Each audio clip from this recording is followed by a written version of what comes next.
huh? Nice. Little fizzle brush scrapers. For my... Oh. I might need something like that actually at some point.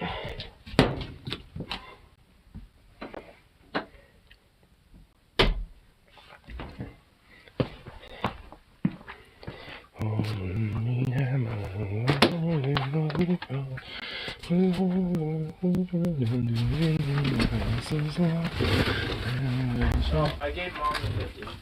I kind of figured. She was looking at me and I'm like, fuck, Andrew's at work. I don't know when the fuck's again. I walked over, I'm like, here. She's like, what's this for? I'm like, rent. She's like, oh, thank you. Yeah, what have I been doing?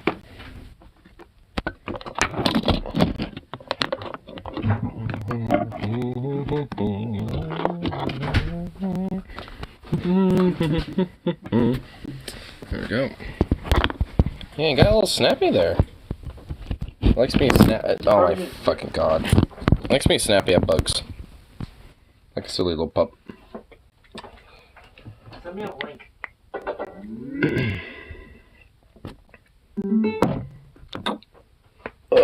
We'll do that here in a bit. But let's see, huh? My.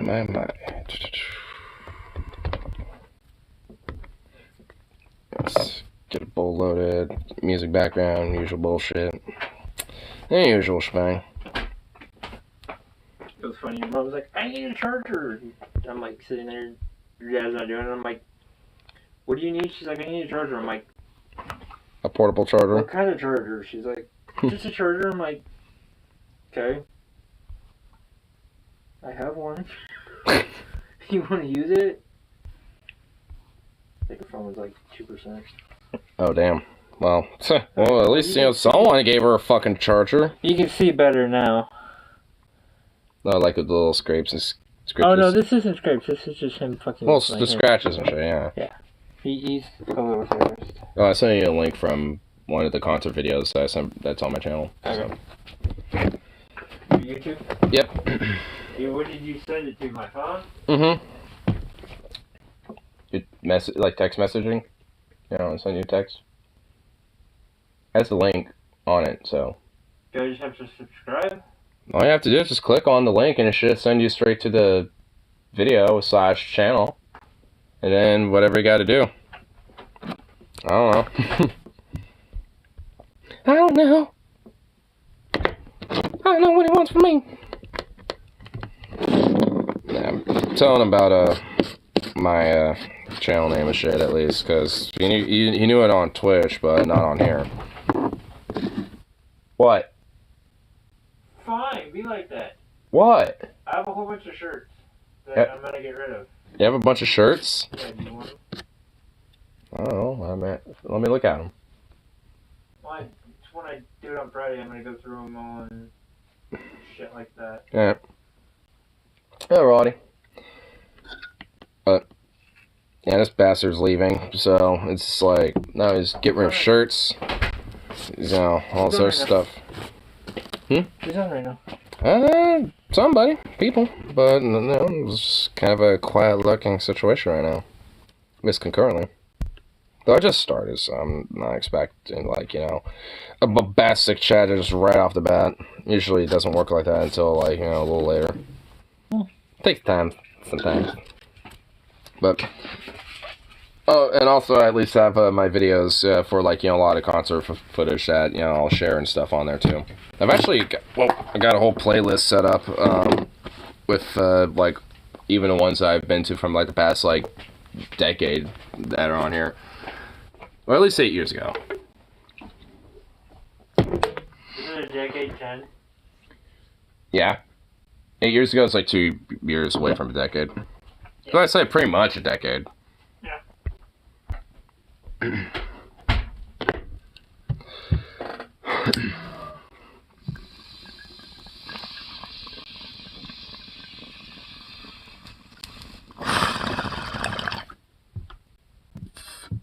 Whoa. I forgot. Clean that. Whoa. Well, was not ready for that. Oof. I forgot to clean that this morning. Oof. Well, that fucked me up. Oof. Oof. Oof. God damn. Oh.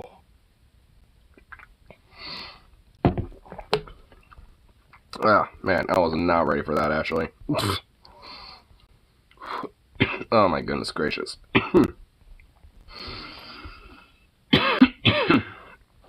Ugh. Fucking hell. Aye, aye. And of fucking course it's doing that bullshit. Anyway. Do these little balloons for the background. Oh, fucking really? Quit doing that. Fucking piece of shit.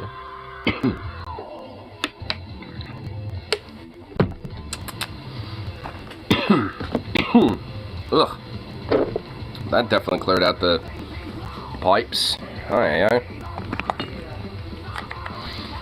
My goodness.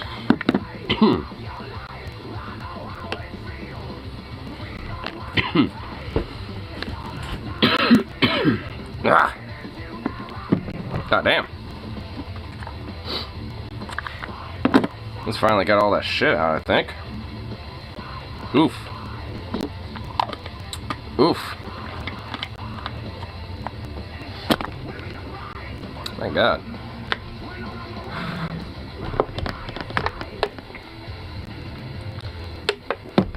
Anyway. Don't really got like too much on the agenda, but definitely just got a lot of shit I've been thinking about. Mostly like just personal shit. I figure I had to give it a little vent about that in a little bit. Well, actually it's technically like multiple vents. Multiple things. Eh. There we go.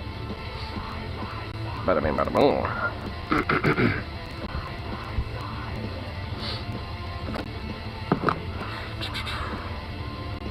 Here.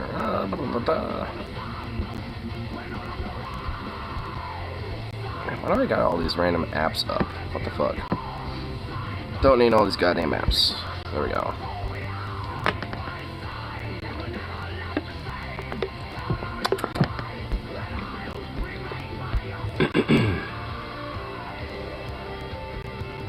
Here. Oh, there we go. Alright. Whew. Oh man.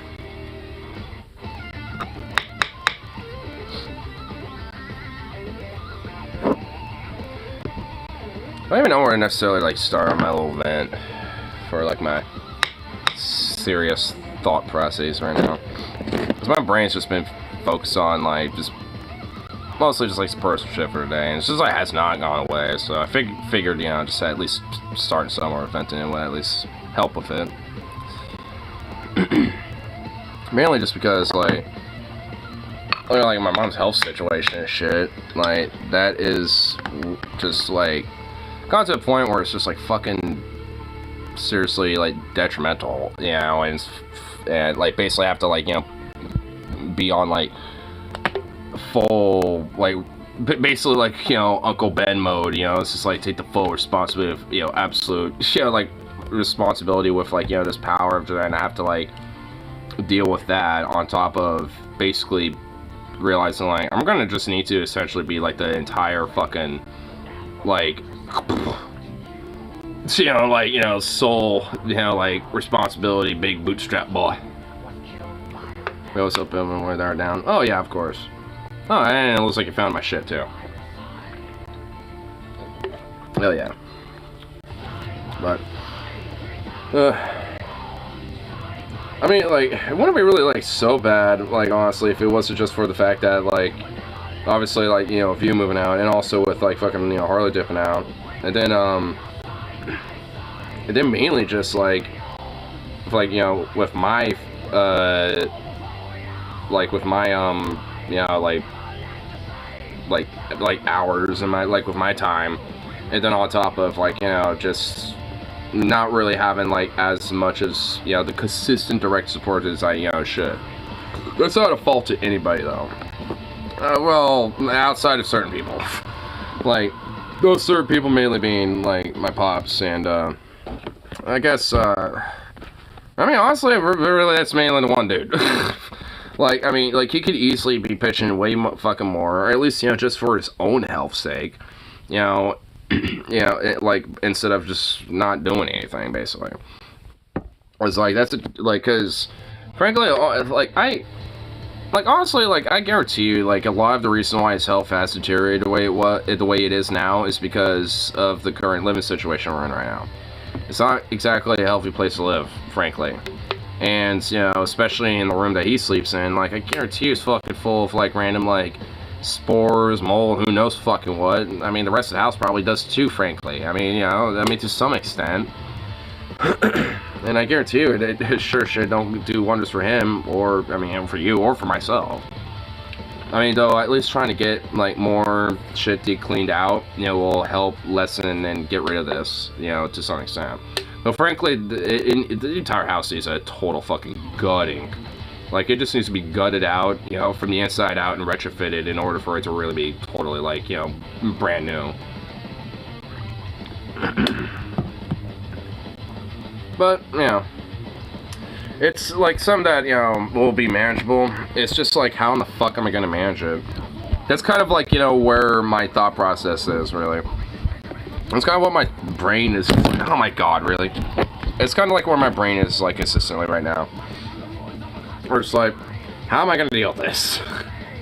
Because I already got to deal with some other shit, but now I got this going on, too. You know, where it's like, I mean, outside of, you know, some family and, you know, obviously, you know, my friends and some coworkers, like, you know, it's like, I mean, it's not really, you know, the options are now limited again, for the most part. And also, on top of that, time frame-wise, it's, you know, now, in a way, even more difficult because of less options. Or at least, you know, if there's more options, it's more easier to set time aside to do shit. Because there's at least, you know, if I can't get somebody else, I can at least get, you know, another person to do it. Or at least help me out and shit. So it's like, ugh. That's why I'm thinking, you know, if my friend Mondo, like, you know, maybe having him here will probably help out too. And himself as well. Because, I mean, given his circumstances, I pretty much, you know, at least, you know, talk to my mom about it, see if she would treat it like, you know, a situation like a few and stuff. And knowing him, like, I mean, especially on his days off when he's not doing anything, I mean, I already know that he would probably be OCD and go, like, clean freak on some different shit. So, not that I, you know, would want him here just for that, though. I mean, because if he is doing shit like that, I most certainly would fucking, you know, like, pitch in for it, too, obviously. In fact, if anything, tell him, like, you know, how to, you know, like, at least, you know, help out, like, you know, hey, if you handle this, I'll go tackle some shit over here. But, I'll at least not jump to too many conclusions on that one yet. It's because I don't know if that would even happen. I feel like I'm on to at least appreciate it, though. And given that he basically doesn't have any outlets himself, I mean, because, like, his ex/friend isn't really like his ex/friend anymore. And, well, I mean, still ex, but, like, I mean, they're not friends anymore because of, really, of her paranoia due to the bad, you know, past that she's had, you know, which I don't know all the story behind. All I know is that she, you know, I know her by her pseudonym, and I know her real name. I'm sure shit not gonna say that, you know, but she goes by a pseudonym predominantly, and she used to be, you know, she, like, used to be not directly, but kind of, like, indirectly affiliated with Hell's Angels, you know, and, like, also affiliated with other bad blood. Like, you know, just not good people, you know, like, just legitimately. And, which, funny enough, when I was at the concert in Seattle, I saw a few Hell's Angels guys over there, too. But at least those dudes legit looked pretty cool and were actually, like, you know, alright. You know, I was actually talking with those guys, you know, because I was like, oh shit, I didn't think, you know, Hell's Angels were still a thing, you know, like, active and stuff. And they're like, oh yeah, we are. and one of them shows his patch. It's like, yeah, I'm the president of the local chapter up here. I'm like, well, fuck, well, damn. And he's like, yeah, we don't really do much at this point, at least up here. I'm sure other Hells Angels chapters do other shit, but at least our chapter doesn't do much. We should just kind of like hang out and just like go to different gatherings, blah blah blah and shit. So I'm like, oh, okay. But at least, for whatever, element of Hells Angels that, or at least what chapter, like, she used to be affiliated with, evidently they don't give a fuck. And they're a lot more of, some of the more badder element of that shit. I mean, to be fair, I know Hells Angels are pretty predominant, like, in the sense of, like, membership, so to speak. I mean, they're, like, a pretty big biker gang anyway, so I'm not really too surprised, like, one, group of Hells Angels might be a little different from the other. But either way, it's just like, knowing that type of shit, it's just like, fuck. I mean, it ends up, adding a very strong level of paranoia, especially when, those same type of people find you again, and, you have this extra sense of paranoia and all this other shit. So basically, like, I mean, not intentionally, I think just because paranoia is, like, kind of ate her alive to an extent, and I feel bad for that, because, I mean, I consider her kind of a friend, too. I mean, because, like, she even started thinking that he was also, like, in part of this type of shit. Where it's just like, oh, hey, it's like, we're fucking, it's like, somehow you're affiliated and working with these guys, too, and shit, like, to Amano, and it's like, what the fuck, really? I mean, as she was telling me, at least, when she parted ways with me, when she dropped some of his stuff off, she was saying it's like, oh yeah, he laid his hands on me and broke my U-Haul window by smashing it and stuff like that. And when Mono finally came back around and told me his side of things, it sounded like, I mean, whatever, like the hand touching thing, I mean, that, Mono was like, what? No, like, I mean, I didn't do that, and all that shit. So it's just like, it's a fucking crazy situation, though.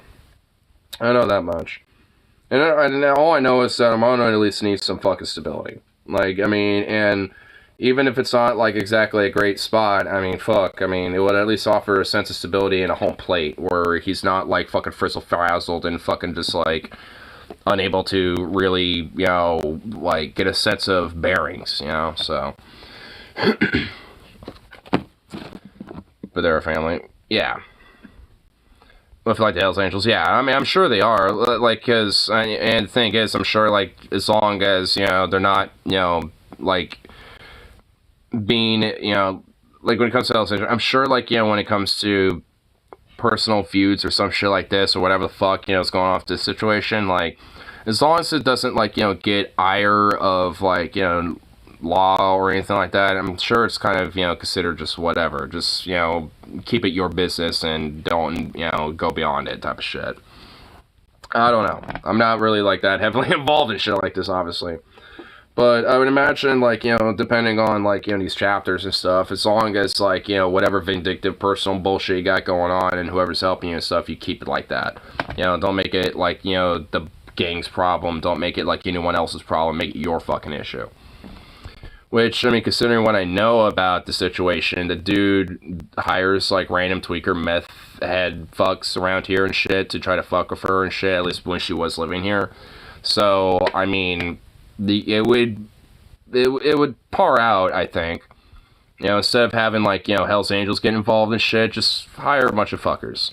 And if you're able to, like, throw 50 or 100 bucks to some tweaker and shit and have money easily available like that, probably because he got, like, a little bit of a fund. Or at least, have a lucrative job of some sort, but considering how much of a heavy organized crime felon, born and raised practically this guy is, doubt that. Definitely involved with, some sinister organized, shit. Which, considering that at least Hells Angels is, like, the main group that keeps getting mentioned, with the story, I imagine those are the guys. I mean, like, which, I don't know, like, how deep, like, some of their criminal enterprises are anymore, but, considering that I don't really hear too much about them, like, I'd figured, like, they'd be kind of low-key about shit. So I'm wondering if this is just, like, it's just more of a personal thing that's going on, or if there's, like, some other bigger shit that even Amara might not be aware about. Because, I mean, it's definitely fucking whack. Like, honestly, like, I mean, I've told this story to some of my friends, and they're just like, is this even, like, a real fucking thing? Like, this sounds insane. I'm just like, yeah, no, this is a real story. Like, yeah, this is real shit. I mean, it's just like, this ain't, like, some make-believe story movie thing, and it's like, I mean, but it could be, almost. Because it almost sounds like it. It's just so whack. It's crazy. Especially if, like, the last month that Armando was going through, like, that in itself could be a fucking novel. Just with the little details he was telling me about. You know, honestly, like, you know, I think it would actually be kind of cool to get him on here. Unironically. Like, because that dude has got so many fucking stories and shit. I mean, you know, it's like, you know, in a way, I feel like it'd be kind of interesting, you know, to kind of hear from the horse's mouth, so to speak, you know, when it comes to, you know, some of the stories I've told about him. Because, I mean, like, he's, like, for, like, a dude who's, like, he's, like, in what, his mid-30s or something like that? Like, for a dude who's not really that old, like, you know, still fairly a young buck, like, he has seen so much fucking crazy shit in his life. I mean, you know, it's like, you know, fucking went in service, was cop for a bit, electrical engineer, fucking, like, literally a jack-of-all-trades guy if I've ever seen one. And, like, pretty much like a dude who's pretty much, like, seen damn near anything you could probably see. He's around my age. Yeah, he's around your age, basically, yeah. He's not that old, you know, and you're not that old either. I mean, for all intents and purposes, you're all still kind of like some young bucks. I mean, not like me, young buck, but nonetheless, they're still young bucks and shit. Like, I mean, and he's just got, like, an insane, like, I wouldn't necessarily be surprised if he could make money, like, doing an autobiography or something like that, like, writing a book and getting in contact with, like, a book publisher or something, because he could write, like, some books about, like, different parts of his life and shit, like, honestly, like, I mean, because he's been through so much shit. There's, like, some stories that I know that are honestly legit pretty dark, especially during his time in the service, back with the Iraq War and stuff, like, I haven't heard them, but I have heard from other coworkers, you know, where he's done some pretty crazy, even to a certain extent, somewhat, like, you know, like, somewhat, maybe I suppose, saying shit, just considering, like, you know, the actions that someone would have to do in time of war. But nonetheless, it's just like, I mean, crazy shit, though. I definitely know that he definitely, like, struggles with demons sometimes and shit, you know, but, I mean, I guess we all do to an extent, but, I mean, I know he definitely does a lot, just especially with the war, you know, outside of everything else. Is the only one on here? Yeah. Like I said, like, sometimes, you know, shit just is, you know, like, yeah, it's kind of YouTube, honestly. Like, I'm just such a small channel that the YouTube algorithm doesn't really boost small channels at all. It kind of has an antithesis about how it works like that. Also, on top of that, I mean, because I'm more vulgar / smoke weed and stuff like that, the algorithm isn't exactly fond of shit like that either. But I at least have enough of a viewer base where notifications will go out, but they are never out when I start doing a stream or upload something. So it's always, you know, like, mishmash. Like, I noticed that, like, a lot of stuff, even my streams, will get some, like, a lot more views after I do them or upload them, like, a day later. YouTube's dumb. Though at the same time, YouTube's algorithm also likes consistency. So me consistently streaming also is something that the algorithm likes. And yet, you know, it's broken. Like, YouTube's just kind of broken that way. I mean, it's like, they got, like 10% of YouTube has got good features, and then 90% of YouTube has got shitty features. And every time they add, like, that 10% of good features, like, they have, like, another 90% of shit for every update or every change to the platform that sucks. And this is just one of them. The algorithm will pretty much always be like this, unfortunately. Unless, like, some CEO has a hair up their ass, you know, that's after this guy, you know, who, you know, we replaced with Zhiki. Which I don't even know their name. I still don't know the guy's name. I heard it once, but then immediately forgot it. But at least, like, you know, if there's, like, another CEO for YouTube that replaces that dude and fucking, you know, just has a hair up their ass and just actually makes YouTube worth a fuck, then, you know, that, like, maybe platforms like mine will at least, you know, get a little bit of a boost. But I have to just kind of rely on maybe others, you know, potentially sharing my shit and liking and commenting and all that other stuff. But I also don't want to, like, incessantly be like the stream and blah, blah, blah. Like, I don't want to do that all the time because I don't really make money off of it or anything like that. It's not like a career. I mean, so it's just one of those things where it's like, I know that does help because, I mean, if you tell people that, they usually are more inclined to probably do that. But, I mean, I'm too small to really, you know, actually push that. I mean, at least for right now. Though honestly, like, I've been, you know, putting some things in the in the soup pot, so to speak, you know, to kind of expand that a little bit, to make it, you know, to where I at least get a little bit more of exposure. I was trying to find Dima Mama's email to maybe go on her stream one day, but I couldn't find it, so I'm just gonna try to send her a super chat or maybe go on her Discord and be like, hey, how do I get immediate contact with you so I can, you know, maybe set up a time to, you know, have a chit chat with you. And send like a basic, you know, outline about, like, you know, what I'd like to talk about maybe, you know, and see where that goes. And I know, like, you know, at least, you know, some other YouTubers and shit I could probably at least, you know, chit chat with enough to potentially be like, hey, you know, I do content creation and stuff like that, you know, hey, let's, you know, maybe try to get together or something. I'm kind of in that mood where I'm wanting to try to, like, branch out a little bit. Because even if I can't necessarily, like, stream or upload that here, I can at least re-upload, you know, the recordings or streams of that over here. So it's like, you know, I could be on Discord, you know, like, having a talk with them on their show, well, you know, for my phone, and then, you know, just download their shit and then re-upload it, you know, on my channel, basically. So, I mean, you know, it's like, that's, you know, it's definitely something, you know, in the works I want to try to do. I'm trying to at least, you know, slowly but surely try to get there.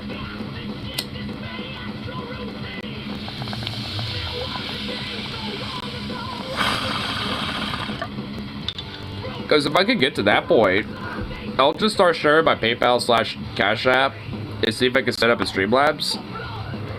Because then I could just get donations. And then with that, it could be at least a way to supplement some elements of my income. I mean, it wouldn't necessarily be like, you know, something that would, you know, help supplement, you know, my income equally, but, you know, it'll be basically, you know, like an extra cheddar type of thing. It'll definitely help. I mean, fuck, I already know if I actually was able to have super chats or something like on YouTube or something, I mean, I probably would get a few every now and then. It wouldn't be really that much, but probably would. I definitely wouldn't want super chats though, because YouTube takes 30% cut. I mean, that's kind of the problem. So, I mean, if I were to take donations or things like that, it would definitely be for like Cash App or Streamlabs, because Streamlabs takes like 5 or 10%, like nowhere near as much.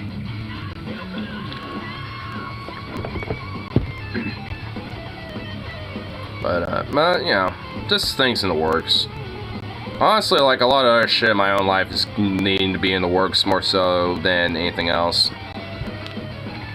Because, I mean, like, I've mentioned for a while, at least on the channel, that, you know, I've been wanting, you know, to upgrade the PC situation and shit and all that, but that just really needs to be on the back burner right now. Just because, like, there's just other shit happening. Now, obviously, you know, Andrew, you know, too. Just mainly because, like, you know, like, I mean, I definitely need to, like, unironically pull myself by the bootstraps, like, quite literally a little bit, you know, to kind of figure the shit out. But once I actually get to that situation, I'll be able to have at least a little bit more of a sense of security to be able to eventually save up for that, too. But I need to at least, like, at first, really just predominantly, I mean, get the house in order, for one, and for two, like, really, like, legit just set a budget. Like, because, it's like, I mean, it's like, I don't have, like, a budget set, so to speak, but it needs to be a little bit more restrained, for sure. Like, like, I mean, like, because I definitely can easily save money pretty quickly if I really wanted to, because, like, I did really easily when it came to grabbing my AK. I did pretty easily when it came to the furry con that I went to, or going to Seattle. Like, I mean, I can save money pretty quick if I really wanted to and shit. So I just need to, like, you know, set a little bit more of a restraint and, you know, have, you know, like, just more of, like, alright, just save shit for right now. Because also, like, I mean, with that, you know, would really help, you know, get a lot of these bills caught up and shit. Because when I found out how much we owe, at least specifically over the fucking water bill, it was just like, oh my god, it gave me whiplash. It literally gave me fucking whiplash. I was just like, what the fuck? And then when I heard what it was like a year ago, which was like 1,000 more than what it was now, I was just like, I just like, I was like, well, thank fuck, that's, like, I didn't know that's what it was earlier. I mean, at least it's like less than that, but I mean, like, or less now than it was, you know, like, you know, a year ago and shit, like, cause fuck. I mean, that would have just, like, freaked me out. I mean, frankly, actually, because of, like, everything, honestly, like, because Mom's got legit some decent charisma and actually, like, knows how to kind of, like, tug at the heartstrings, you know, a little bit, like, that's kind of the main reason why, like, certain things and certain utilities aren't turned off. Like, honestly, it's just, like, because with the, at least with the water bill specifically the way it is, like, there should be no fucking reason why that's on. But it is, because somehow she, like, worked her magic. Which kind of goes back to her health. The only reason why I'm in the situation I'm in is because, like, she at least has enough, you know, like, of a financially aspect especially, but, like, at least enough of a ability to help keep things afloat. I don't. I sure shit don't got that type of fucking gumption. Not like her. And, I mean, at least I know what I got more than her at this point is fiscal responsibility. Funny enough. But still, it's just like, fuck, dude.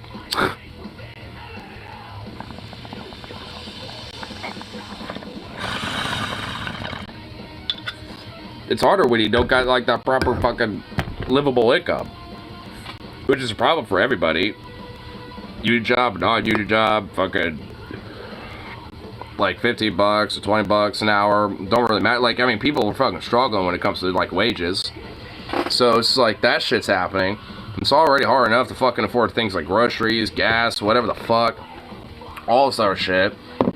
I mean, it's like, and then you got our fucking privatized healthcare system, which is just utterly corrupt and fucking basically a mafeteer racket. I'm half convinced, like, the mafias that were around during, like, the Prohibition era and fucking, like, were dealing with things like cocaine back in the 50s and shit. I'm convinced, like, these mafia organizations, at least some of them, have usurped themselves and co-opted power by co-opting the health insurance industries. Because, like, so many of these health insurance companies basically operate like a fucking mafia racket. So it's just like, you got that shit, which honestly is a part of the reason why my mom's health is a little bit fucked. Outside of her own, you know, issues, and a lot of pre-existing conditions that she has. I mean, so it's like, I mean, also, like, at least I know from my dad's case, I mean, you know, not everything is entirely his fault either with his own health. Like, his back could actually get solved, but there's an issue. Like, he's denied a surgery for his back that could get better, predominantly because he smokes cigarettes. And because he's denied the surgery because of that, which I don't know fucking why, like, smoking a cigarette would deny you that fucking surgery, but yet it does, you know, like, you know, so it's just like, I mean, because of that, he's just like, nah, I ain't gonna stop smoking cigarettes, so you don't get those fucking surgeries, even though it would help him. I mean, the funny and weird thing is, he could do it temporarily, too. It's like a temporary quit, you know, for a surgery, you know, that would help him. And then fucking, you know, just get right back on it, you know, like, and as soon as, you know, you fucking, you know, have the surgery over with and stuff. I mean, it's like, I mean, fucking hell. I mean, well, actually, speaking of it, you know, don't want to honestly, like, fucking, like, you know, delve into it with him. Nah, I'm not going to. I know, it's like, his ideas of healthcare is fucking batshit insane. Like, he doesn't understand, like, the idea about, like, why privatized healthcare is fucking insane. because it is insane and it's just criminal. And it leads to, frankly, like a lot of these fucking problems that, you know, people have to fucking deal with.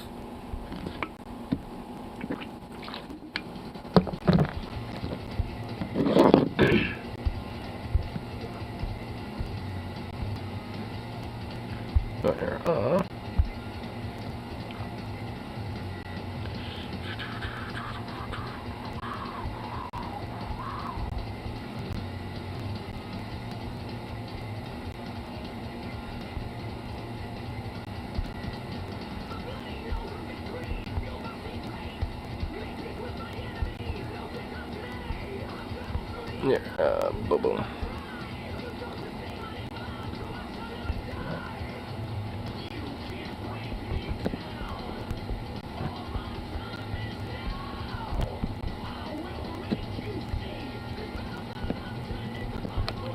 I'm just sharing that thing with a friend here real quick.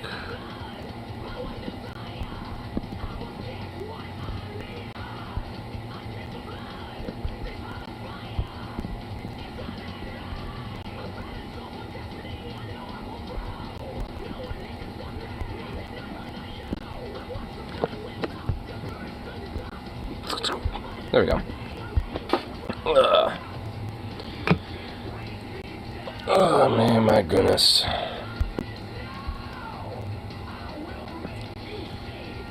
Man,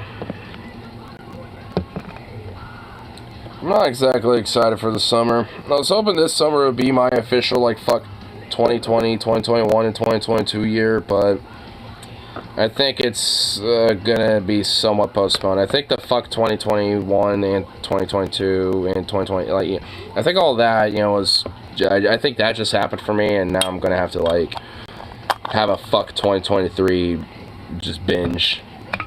Like a week or two to just binge that out, because, fuck.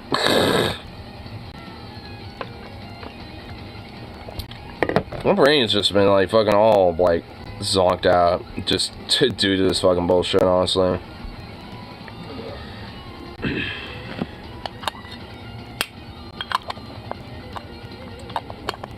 I mean, part of it is just, like, how to, you know, like, try to deal with someone who is, like, frankly, honestly, just, like, really insecure when it comes to, like, their own health and, you know, their own progress to it, and trying to, like, you know, address that and, you know, and, like, prohibit their enabulation. I mean, it's not like I'm enabling her or anything, but it's just, like, the idea that, like, you know, her being fucking, like, enabled and pushed by these, you know, unhealthy fucking things that are just ironically fucking, you know, killing her. I mean, like, the one thing that she needs to seriously just cut out entirely and fundamentally is just, like, carbs and just sugars. Like, I mean, seriously, like, utterly. Because if not, it will fucking, like, just destroy her, and it already has. I mean, so it's just like, I mean, I mean, she just needs to have, like, a literal, like, full cold turkey, just stop. Because, I mean, there just really isn't any other fucking option with it at this fucking point. And for me, it's just like, considering that she is in denial at these type of things, like, how do I even fucking go about even just, like, you know, approaching that with her? Because she's just going to be like, no, I'm not, I haven't been, you know, like, doing this and that, and blah, blah, blah, blah. It's like, yeah, you have. Because the doctor's reports that I know about, because my brother's telling me these things and giving me, you know, distinct details about this shit, shows that that's fucking bullshit. Like, yeah, you're still intaking sugars, you're still intaking these things, you're still having high carbs. What the fuck is going on? You're just lying. I'm sorry, but Mom, you're lying. And she's someone who hates lying. Like, I remember growing up, and this is one thing about my mom, I grew up with the fact that she fucking hated a liar, and she would sniff out a lie like a goddamn fucking wolf who smelt blood. Like, I mean, you know, she was a shark with it. And the thing is, though, I learned that too. I learned how to smell a fucking lie like a goddamn, you know, blood and water like a shark, you know, sniffing that. Like, I mean, I inherited that shit because I knew how she did it. Because she did it with me. I would lie to her about various different shit, and she would be able to sniff that shit out, and I learned. So it's like, she uses the same exact fucking tactics, and she uses the same fucking type of things. It's like, Mama, I learned how to fucking, you know, sniff out a lie from you. And I'm sorry, but you're fucking lying. Like, I mean, you're lying basically, like, because you want to take another hit of your fucking opioid, which is, like, carbs and sugars. Like, what the fuck? I mean, it's like, do you give a shit? I mean, it's like, obviously she probably does, but, like, holy fuck, this enablation needs to stop. You need to fucking, like, you know, just understand that, like, people obviously do care and help you, but they're not going to understand what you really truly need if you don't actually fucking emphasize this and push that. But luckily the doctors do, because they actually understand what her fucking health is like, because they're the ones doing the tests and everything on her. So there ain't no fucking excuse from her, and she's lying about it and willing to fucking, like, you know, put her own health in detriment. What's even like scarier is that, like, her cancer might be fucking back because of this shit, and the doctors don't even give a fuck about that right now because her diabetes is, like, that much of a concern. Like, they're more scared about that than the fucking cancer maybe being back. And the reason why it might be back is literally because of her diabetes and her fucking health, and, you know, enabling that shit and continuing to make it worse. So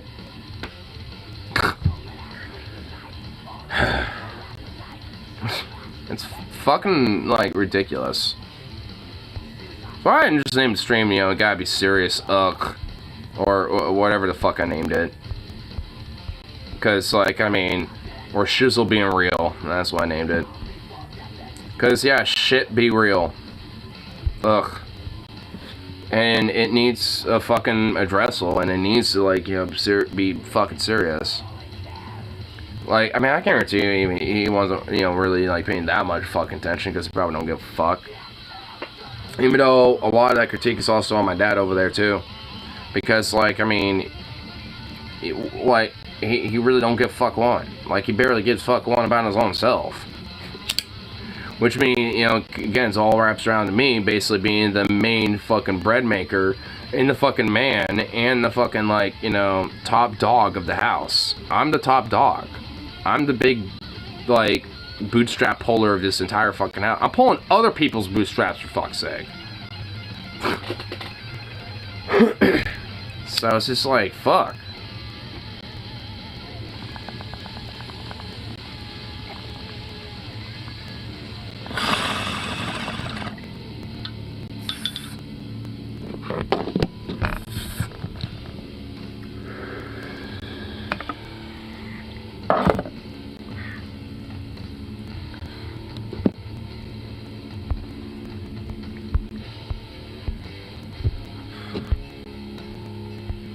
Here.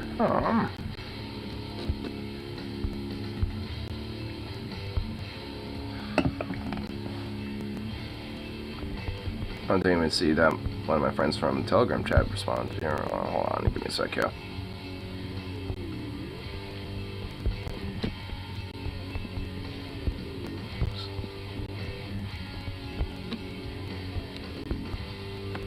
Ah, oh my god, fucking phone.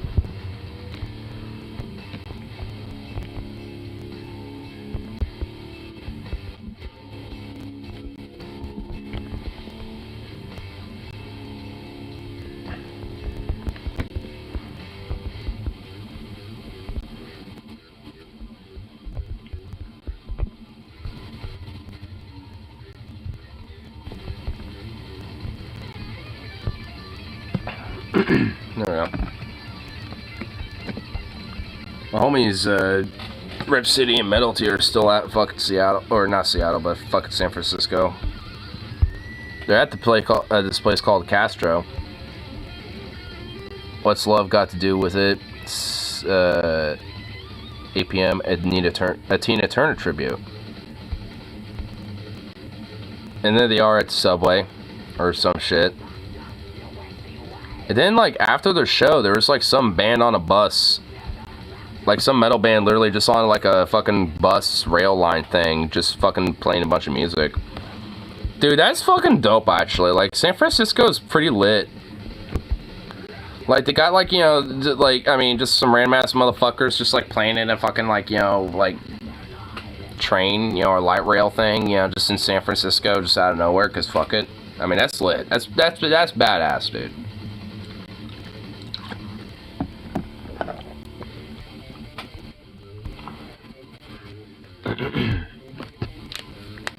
Ooh.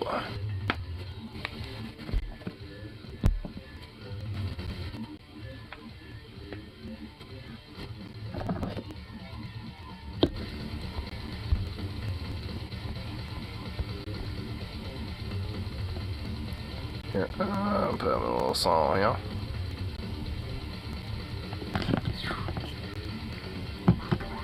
Actually, the song's not even over yet. What's going on here? Oh, my friend Rose sent a response back.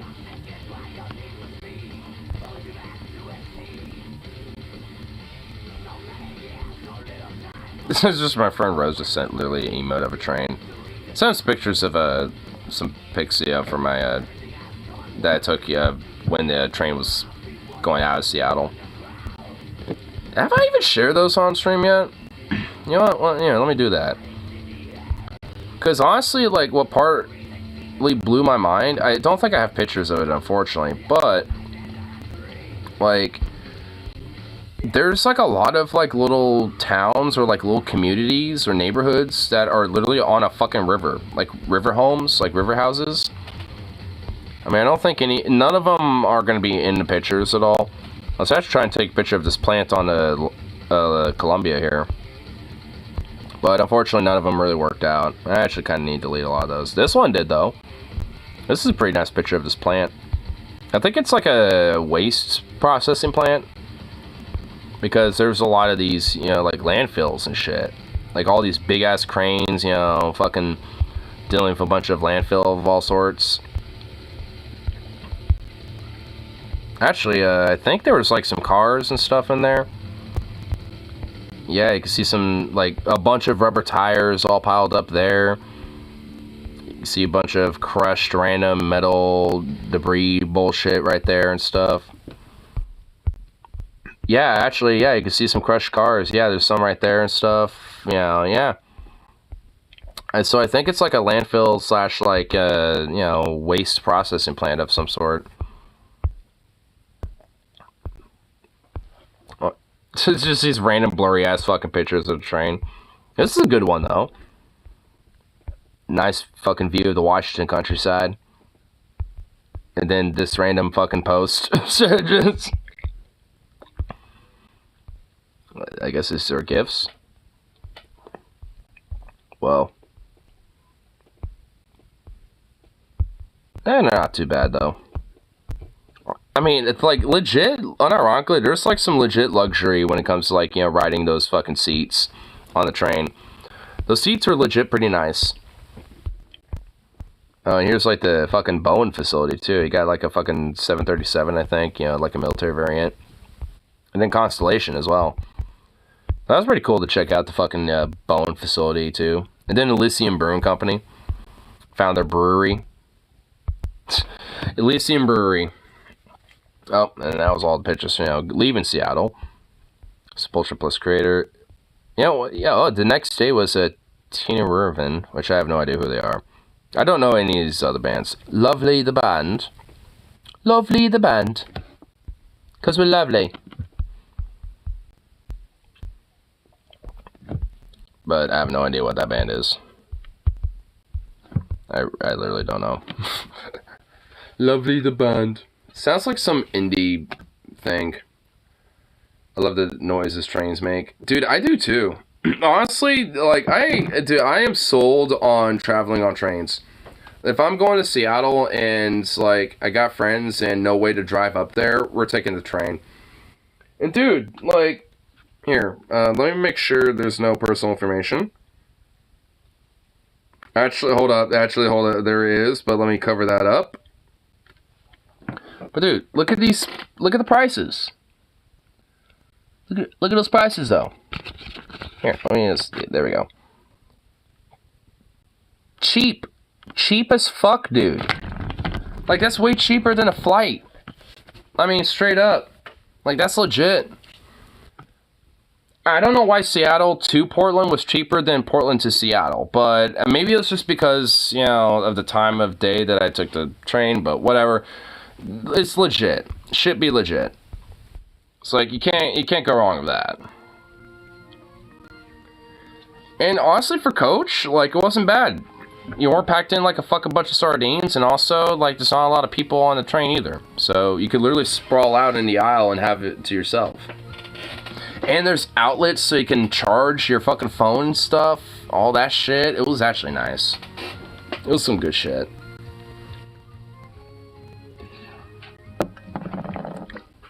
Okay, it's kind of quiet. I'll turn that up. Nah, way too loud. Hey, phone. Stop it. Stop it, phone. Okay, why is my fucking... What the fuck?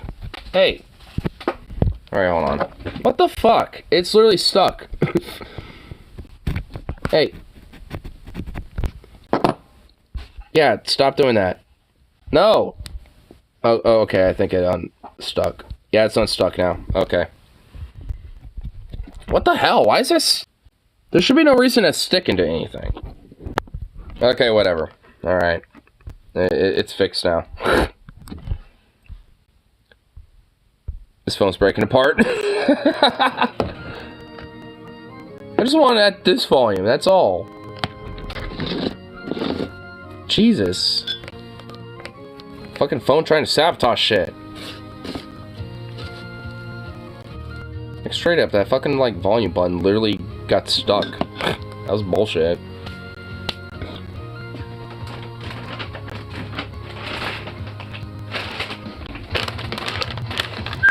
Oh, look at that little ear perked up.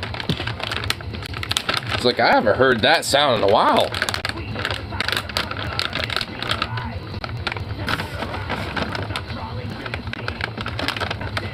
Stay.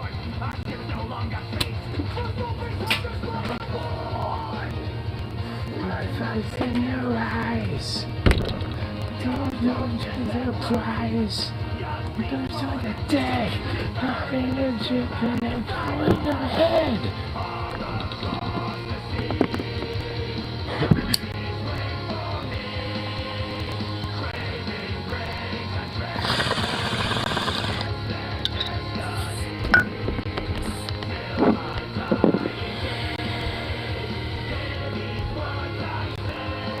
I mean, I'm just starting to imagine what, like, high-speed rail would be like. Because, man, high-speed rail would be fucking just goddamn great if we were to have that. Because I'm just imagining, like, a high-speed rail route from, like, Portland to Seattle. Like, maybe taking one stop in, like, I don't know, Terwilliger, or maybe, like, Tacoma.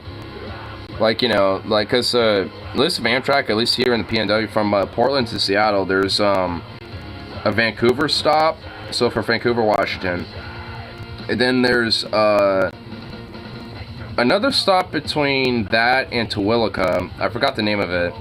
And then there's Terwilliger, then there's Tacoma, which is right outside of the Tacoma Dome, which a lot of concerts and a lot of shit happens at. I go there a lot. And then there's, Seattle. So there's like 4 stops, you know, until you get to Seattle, basically. And then I think there's one more stop until you get to Vancouver. And then it's like literally about the same amount of time to get from Portland to Seattle that it takes, you know, from Seattle to Vancouver, because it's slow and it's like a scenic route, so you got like a lot of twists and turns going on and shit, which it kind of sucks from what I understand. But I definitely want to take a train to Vancouver. Like, I actually might, you know, one of these days this year, probably, you know, try to see if I could take, like, a weekend trip up in Vancouver. Get my passport stamped with, like, a little train passport stamp on there, like, that'd be kind of nice.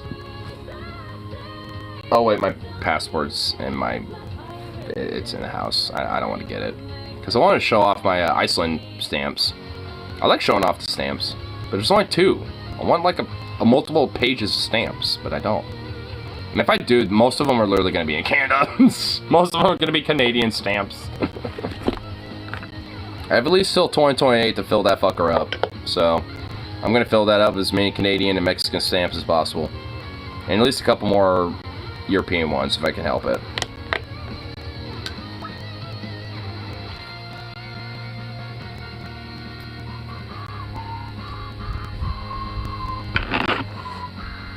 What? Wait, you don't want another treat? Aw. Look at you.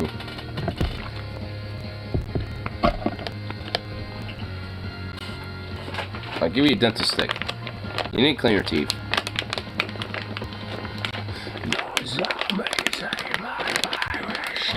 Across the sea, zombies wait for me. Escaping brains and treasure. This is destiny.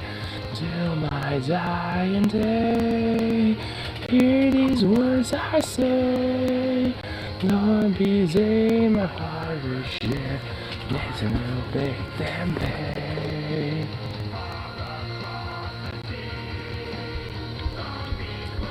Oh.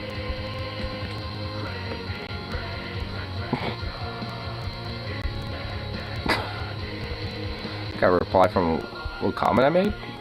Oh, it's not like a political one. It's just a concert comment that I made for Portland, but I'm 18, so I had to make a trek to Seattle to see them. I'm glad they accepted this Vince King. Well, now. That's off this comment I made from like one of the Seattle shows that Glory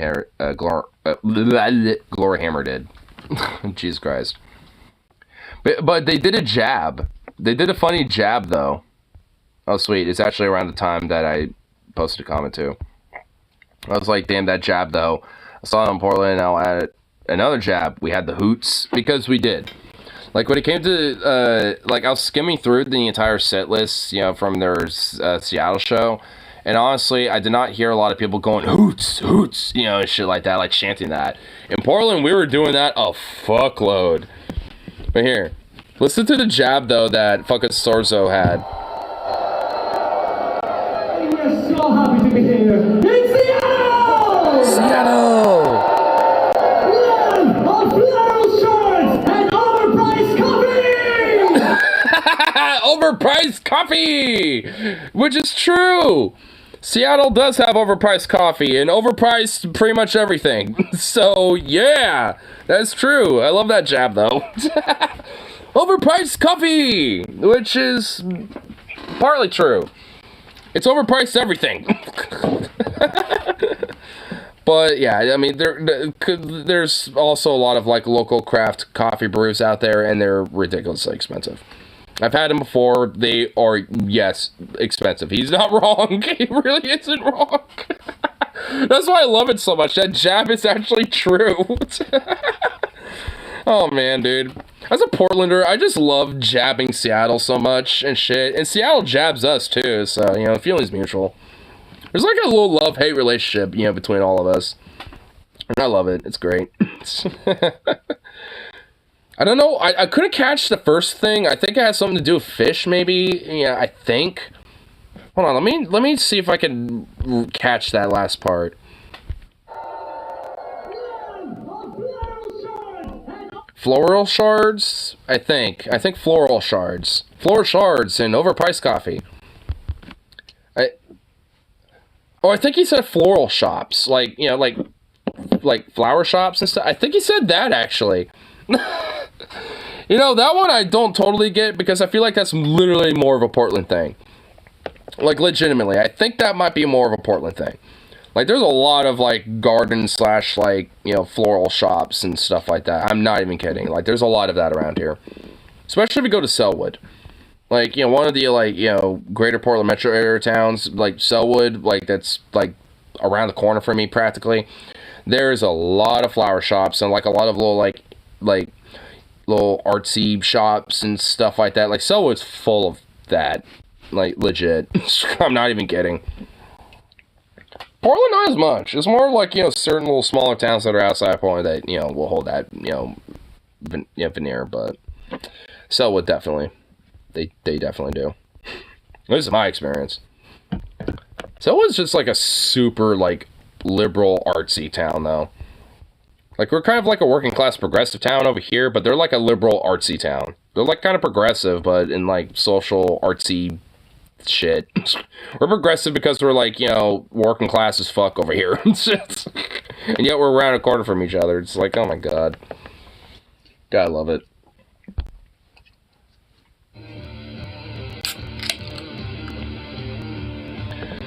I like how demographics, at least politically, will change so much, literally, just because you're, like, one town over from another town.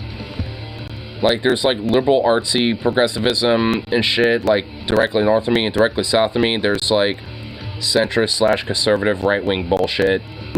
So it's just like, oof. Great picks. Which I think is why Milwaukee's such an equilibrium. It's like, you got, like, kind of, you know, a lot of the working class element that is kind of, like, you know, pretty predominant, especially kind of, like, you know, more southern towns and stuff, you know, south of us. But it's got, like, a lot of the progressive, like, liberalism and artsy stuff, you know, that is, like, in Selwood and Portland and shit. So I think, you know, a lot of that, like, you know, kind of makes this equilibrium of, like, a lot of progressivism and lefty advocation and stuff, while at the same time having a pretty big, like, working class labor backing to it as well. Which is good. I mean, honestly, it's what makes me love living here.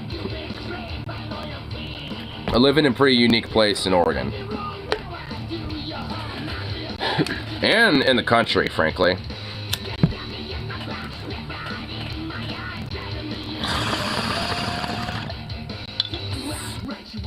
Which is kind of sad, but yeah, I guess just gotta have the facts of the scenario.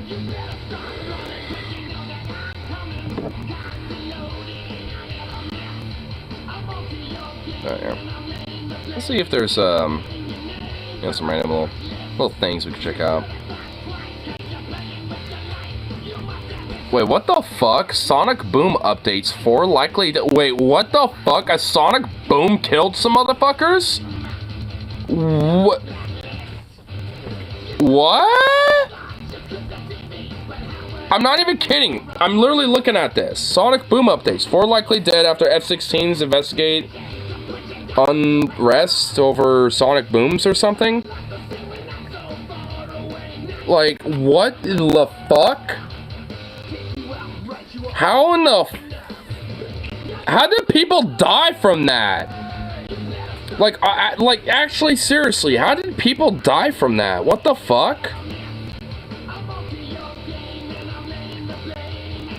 Dude, that's crazy. Like, how low was that plane? You know, we're gonna look at that here after the song. Like, I'm actually being, like, dude, I'm honestly confused. Like, I know Sonic Boom could probably fuck with you, like, a little bit. Especially depending on how low the aircraft is, you know, to the ground. But killing somebody? 4 people? Dude, what the fuck happened? Like, how did that happen, dude? How did a Sonic Boom kill 4 people? Like, I've seen Sonic Booms, you know, because of fucking, you know, Air Force National Guard in Portland with their F-15Cs. Like, I've seen them do it.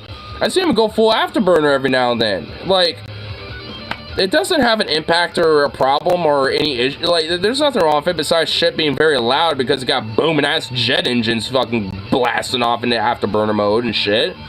But, like, I mean, dude, that is insane. But y'all won. Yeah, let's check this out. Wait, is it a video? It is. I want to play it, but I don't want to, like, have the song cut off. Oh, wait, it is. Wait.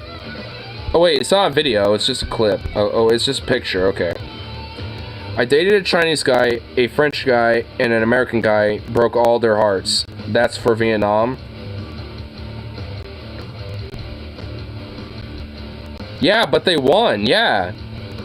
Dude, the Vietnamese literally beating back the French, the Chinese, and the Americans. And Cambodia. Dude, Vietnam is like Indochina's Afghanistan, dude. Like, Vietnam has, like, fought back pretty much fucking anything that, you know, fucking wants to invade their shit, dude. Like, don't fuck with Vietnam. Has anyone learned that? They're like the diet version of, like, the death of all empires. Like, Afghanistan holds, like, you know, the graveyard of empires, and Vietnam is, like, the diet version of that. Like, like, don't fuck with Vietnam. Like, has anyone learned that? Don't fuck with Afghanistan, and don't fuck with Vietnam. Those are, like, the 2 countries you just don't fuck with. Like, just straight up. You just don't fuck with those countries. What are you doing, baby? What are you doing, baby? To my blacklist. You should have thought twice, cause I'm playing with your life. You must have some sort of death wish. It's your time running out, not yet your name. To my blacklist. Little goofy baby. Added your name to my blacklist. Added your name to my blacklist. Added your name to my blacklist. Added your name. He's just staring at me now, sitting down. Oh, you're such a good baby. He was a good boy. Oh, you want a treat? Oh my god, his ears perked right the fuck up. Oh my god. He's in love with these. I think I found his new favorite treat. Like, he loves these. He is on me like a shark. Oh my god. Hi, buddy. Oh my god! Oh my god! He caught that like a fucking viper. Damn.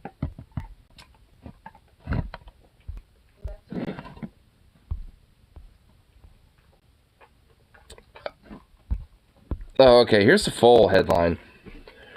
4 likely dead after F-16s investigate unresponsive plane. Okay, that is a broken headline. 4 likely dead after F-16s investigate unresponsive plane. What's that even? Well, okay, whatever. Two aviation incidents Here. above the nation's capital are connected. People heard a sonic boom over D.C. before a plane crashed in Virginia. Tonight, What the fuck? So wait, a plane crashed in Virginia? Oh my god, wait, what the hell? the FAA says 4 people were on board, but no one survived. ABC. Wait, an F-16 had 4 people on board? An F-16 is a single-seater.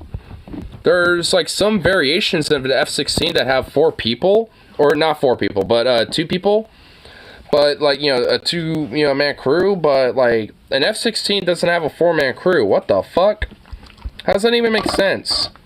An alley has the details. U.S. officials say 2 D.C. air I mean, you can literally see, like, this is like a single seat, you know, so this is like a single man. So there's only 1 crew member on this, just the pilot. So how do 4 people die on board an F-16? When at most it'd be 2 crew members, like a pilot and a navigator / radio operator and shit, or just 1 pilot. Guard F-16s were scrambled to investigate an unresponsive aircraft that was flying. Oh, it's this. Okay, so the F-16s were, you know, scrambled to check out this unresponsive plane. Straight flight path over the D.C. area. Those jets traveling at supersonic speeds, causing the sonic boom that startled residents from Virginia to Maryland. Those F-16s eventually Jesus, that sonic boom could be heard from that far? Fuck. with the unresponsive aircraft, a Cessna Citation, a business jet. A U.S. official telling ABC News the pilot of that Cessna was passed out and What the fuck? How did they pass? What? Oh my god. So they passed out and thus everyone died because the plane crashed. What? 10 minutes after the jets caught up with it, the aircraft crashed around 3:30 p.m. So once these F-16s showed up, you know, to like intercept this aircraft and linked up with it, it crashed shortly after that. What the fuck happened? What the fuck happened? Like, if a pilot passed out and there was 3 other people on board, what went wrong? What happened? What the fuck actually happened? Dude, this is like some weird shit. What the fuck? Dude, there's like this is weird. Dude, like, so you have the Cessna Citation, which, you know, like, it's, you know, like a private little jet, basically. So you probably had, like, you know, a pilot contracted, maybe the, you know, fly, like, maybe some 3 rich fucks or something, I'm assuming, you know, like, around or whatever. and then like the pilot passed out for whatever reason, maybe due to substance abuse or maybe due to exhaustion, something, and because of that, like the FFA, or the FAA, and and the National Guard obviously took notice of this and freaked out, thinking, oh, something's wrong, and scrambled their shit, which led to the sonic booms, which freaked the fuck out of everybody, from Virginia to Maryland, and once they intercepted and linked up with this aircraft, literally shortly after that, this fucking plane is crashed outside of Montebello, Virginia. Why?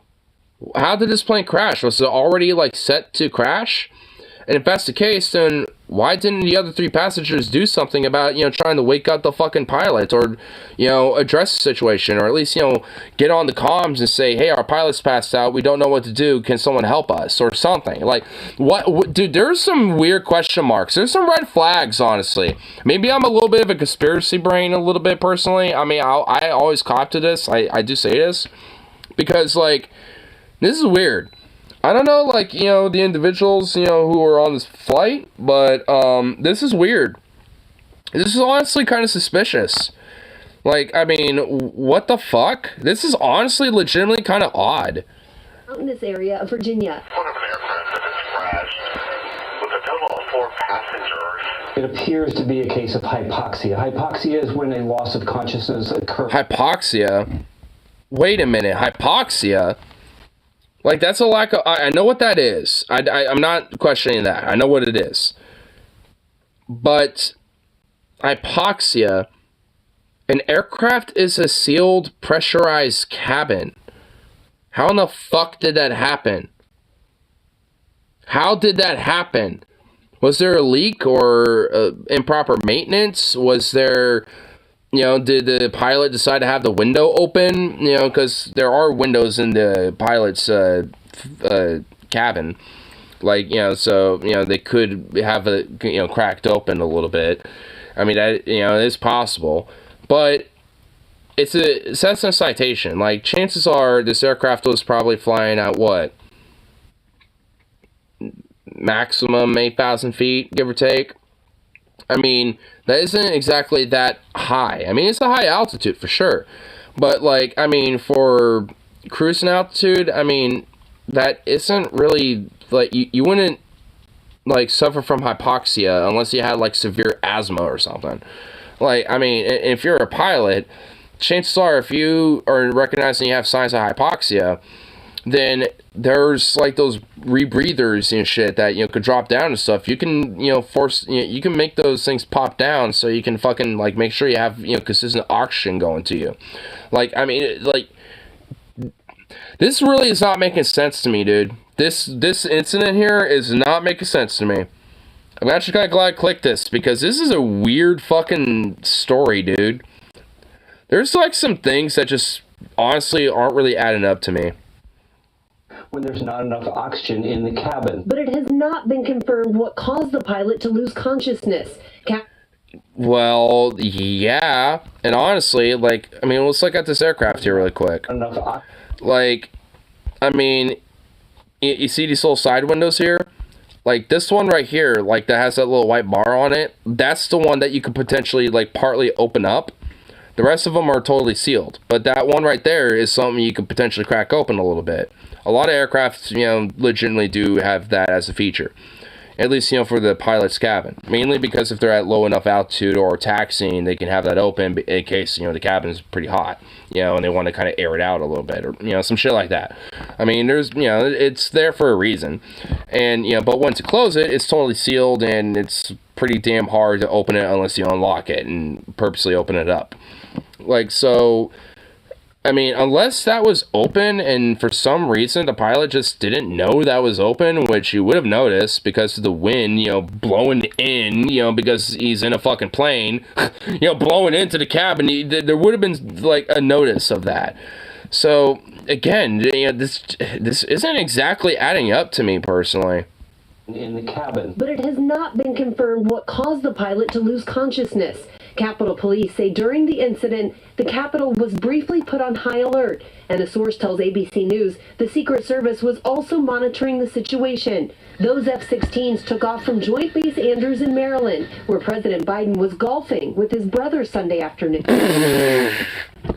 Oh my god, everyone fucked on Trump for golfing, and look at this fucking dementia-addled piece of shit. He's out there golfing. He's golfing on a fucking weekend. Oh my god. Like, dude, like, can we just, like, fuck on every president for, like, having the audacity to golf? Like, can we just do that? According to the FAA, the Cessna took off from a municipal airport in northeast Tennessee, bound for MacArthur Airport on New York's Long Island. But the flight path shows the plane never landed, instead turning right back around and heading south before eventually crashing in Virginia. Hello, I'm Mark So, okay, hold on. New York's Long Island. But the flight path shows the plane... So it's literally around there, like just south of Long Island, where the plane just like just had a total 180. And considering the long distance, I mean, it would probably have a decently high cruising. Why are we not hearing about what the cruising altitude is? I feel like, you know, considering that we would have the black box, you know, and knowing, you know, the actual trajectory and all, you know, and everything, we shouldn't at least be able to understand, you know, some elements of information here, right? Like, what's the cruising altitude? Especially when this turn happened.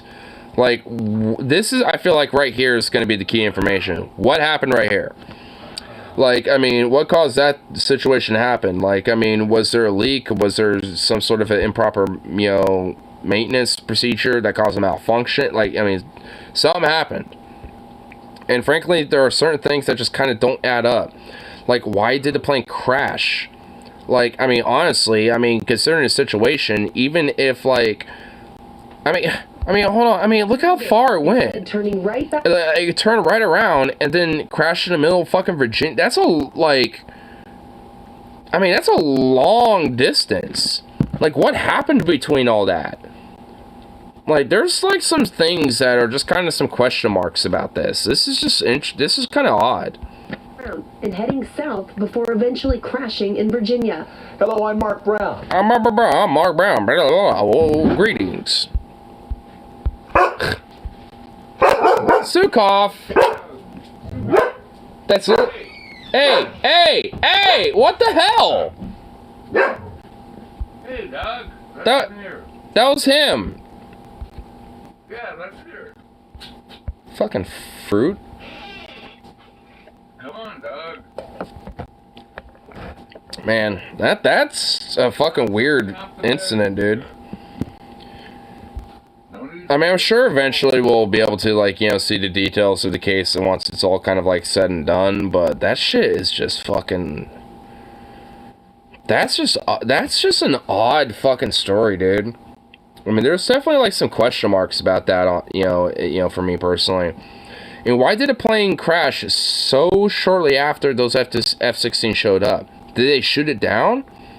Because if they shot it down, why in the fuck did they do that? So it's just like, I mean, there's some question marks about that. That's just a really weird incident, you know, when it came to that. Maybe it is just kind of like, you know, just an unfortunate, you know, fact that, like, maybe there was a malfunction and the pilot did eventually, you know, suffer through hypoxia and no one can get into the cabin, and thus, you know, just sort of their fate was sealed. I mean, you know, even when the plane showed up, like, they can't do anything about it besides just watch. I mean, so it's like, I don't know. I mean, you know, it's just fucking, I mean, it could be like that, but I don't know. There's just some questions about that.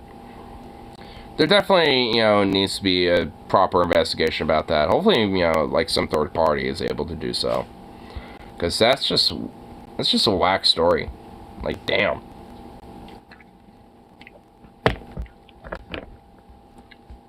Nuts. Look up, you bonehead. Yeah.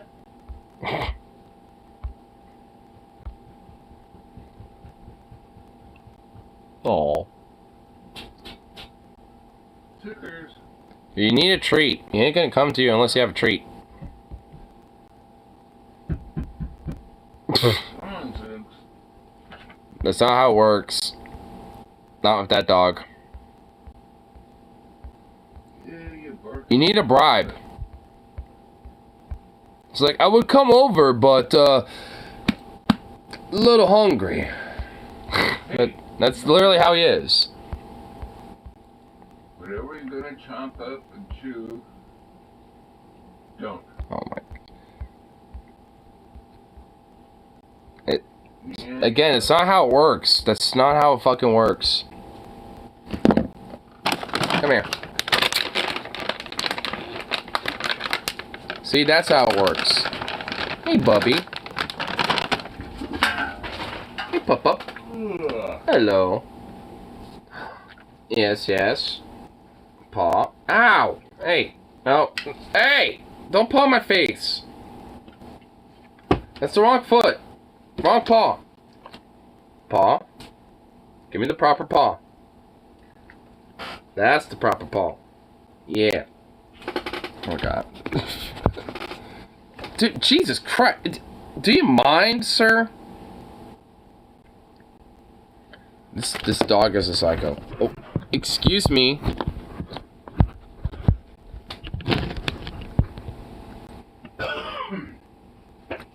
Yes, yes, yes.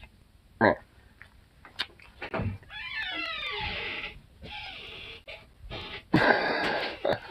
Whoa, Jesus. Impatient. Hey. Patience. Stay. Still. Still. Hey, no. Yeah, someone's getting a treat in a while. Oh, you give me paws. You give me both paws. Hey, patience. Patience. Patience. Dogs don't know the meaning of patience. I'll make him know that. And stick it on its nose. Hey, patience. Still. On its nose and make him Still. flip his head up and snap. Still. No, hey, boy. Still. No, hey. Still. Oh my God. Are you serious? Sit. Alright, sit. Stay. Nope, sit. Sit. Do you not know what to do? That's not so. Oh my God. You know what? Fine. Here you go. You're supposed to catch it. Oh my God.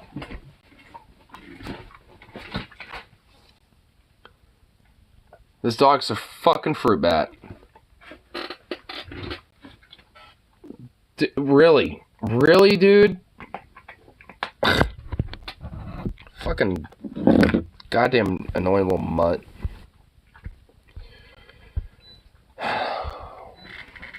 Whatever will I do with him?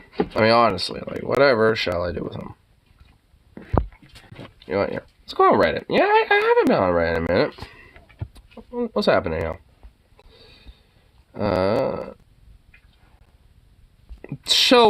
Why is everything, like, why is the first thing, like, a r/Portland thing, and why is it always fucking ridiculous? And this one's not just ridiculous, but fucked up. No connection between cases of 6 women found dead in recent months, most in secluded wooded areas, police say. Like, oh my God. So we got, like, a potential serial killer up here in Oregon. I mean, just, oh my God. Bruh. I mean, maybe it's not a serial killer. Maybe they're all, like, you know, separate cases, but still, like, I mean, what the fuck? Just, what the fuck, dude? Here. Oh, here, cool. Public freak out. Cool. Let's go to that. In fact, you know, just before we get into public freakouts and see what, you know, absurd and insane adventures await for us, you know, we'll smoke a bowl real quick. What are you doing?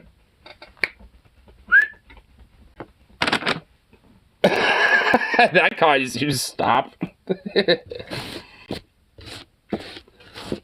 What a goof. I like the crinkle of plastic. Literally, it's just like gets his attention. Just like, what? Is that a treat? The word treat, you know, doesn't get him, but that does. Want a treat? Yeah. Hey, you don't really respond to that much. I mean, you looked up at me, but you didn't really, like, give me, like, this, like, what? Yeah, you're just staring at me. Yeah, now he's just looking at me. But the crinkling of that will literally be like, what? Like, he will literally, like, you know, get hyper fixated. But just me saying that, he doesn't. So, he's a little goof. There's certain little audible triggers that he pays attention more than voice.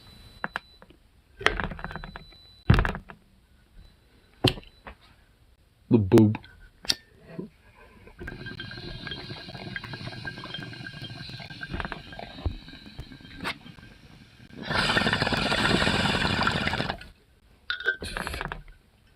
Oh my god, the first thing on the fucking public freakout is a banger, dude. I can already tell. He asked us to put him in first. He asked us to put him first so he didn't have to stand with the black people because he didn't feel safe. The virtue that black people exist around me makes me unsafe and I'm scared. I know you're not. I know you're not saying. I know you're not out there talking like that. I know you're not out there talking like that. You are gonna ruin it for everybody. No, excuse me. Let me. I mean, I kind of wish the camera angle will show us who the fuck is, you know, like being the racist. Because all we see is this, you know, tender, you know, like this, you know, to this cart of some sort. Is it like a fireworks stand? Oh wait, I can't zoom in on this. It's not YouTube. But is it a fireworks? I think it's a fireworks stand or something. I think. Either that or like some candy stand. Either looks like candy or like fireworks. I mean, cause I can't tell, but those look like Roman candles. I don't know. But I mean, it's not only that, but I mean, we also got like, you know, like. I'm just making an observation, but there is like, you know, some legit booty, you know, like also on the screen. It's like, I mean, damn. I mean, I was hoping to maybe see like what racist chuckle fuck we got going on. Well, you know, there is about a minute or so. It's about a minute and a half. So I mean, maybe we might get to see this fucker. Because I heard your speech and it's quite frankly rude. You are over there. Listen, sir. We drove all the way from Los Angeles. Don't lean on that. Don't lean on that. Let me finish. No, let me finish. Don't lean on that. Dude. Oh my god. I like her already. I mean, I don't know, like... I don't know what overtly instigated this, because I can't exactly hear what he's saying, but... I mean, I'm liking her so far. You are responsible for you. You being the only white person in that line, we have lived that plight all our life of being the only black person in the space not feeling protected and safe. We are not here to hear your cup of tears. Stand in that line. Damn, dude, she's laying the law down, son. Get him, girl. Fuck yeah. Dude, honestly, like, I mean, dude, she's laying it down.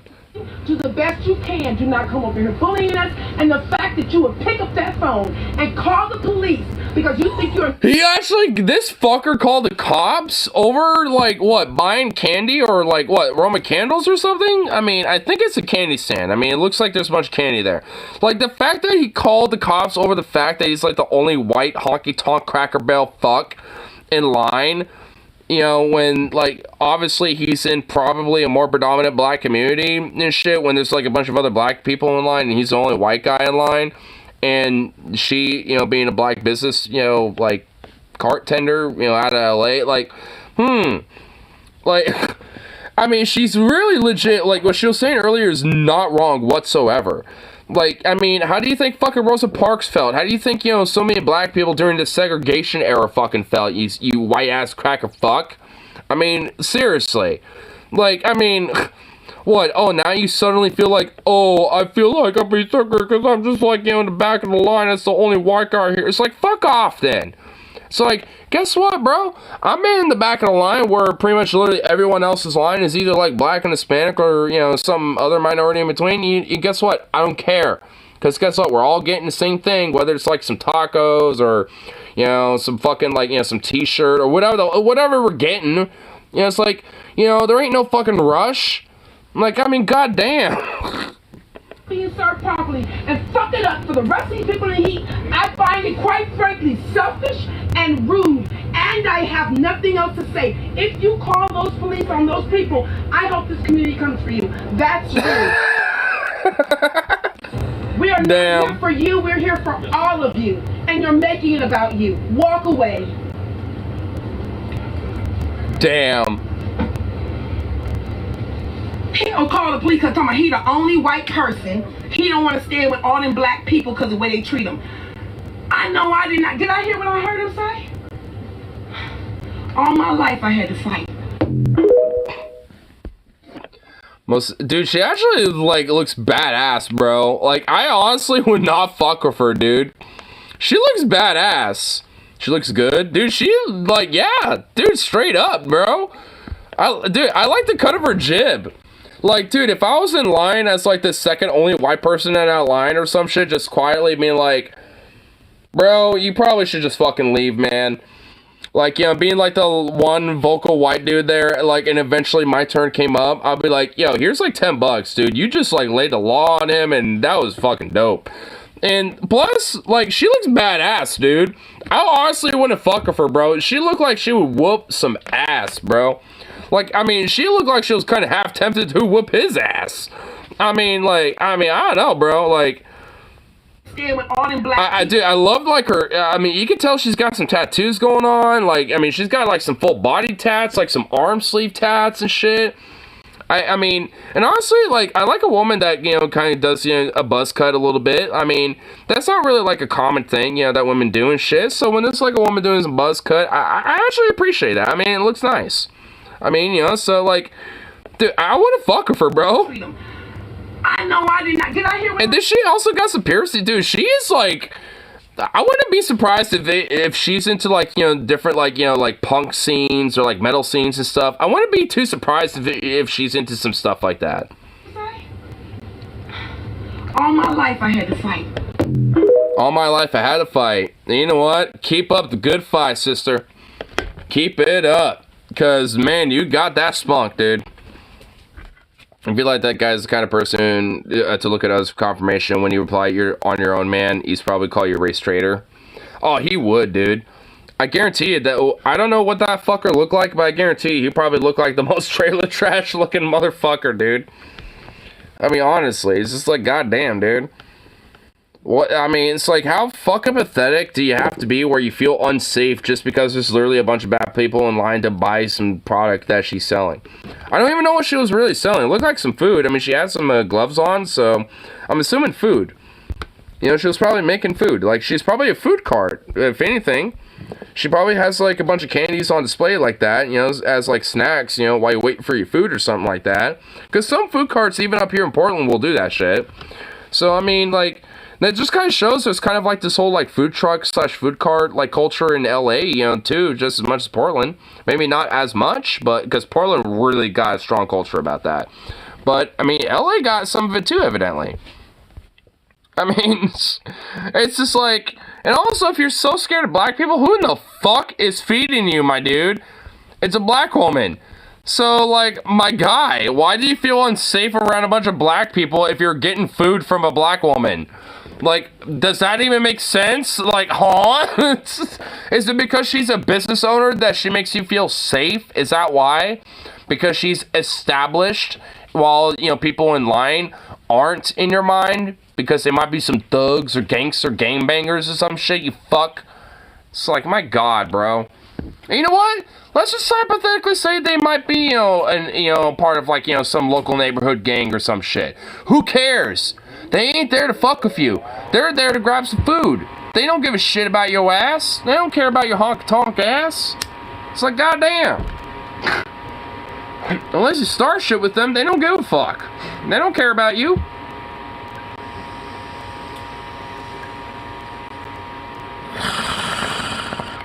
fucking pathetic, bro. Man, off to a great start on Public Freakout.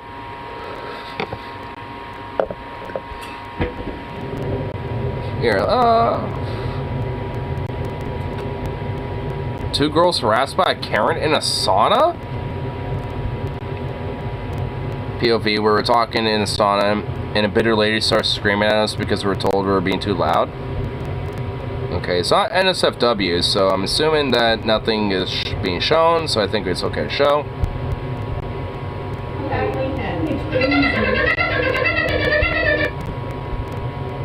What the fuck was that?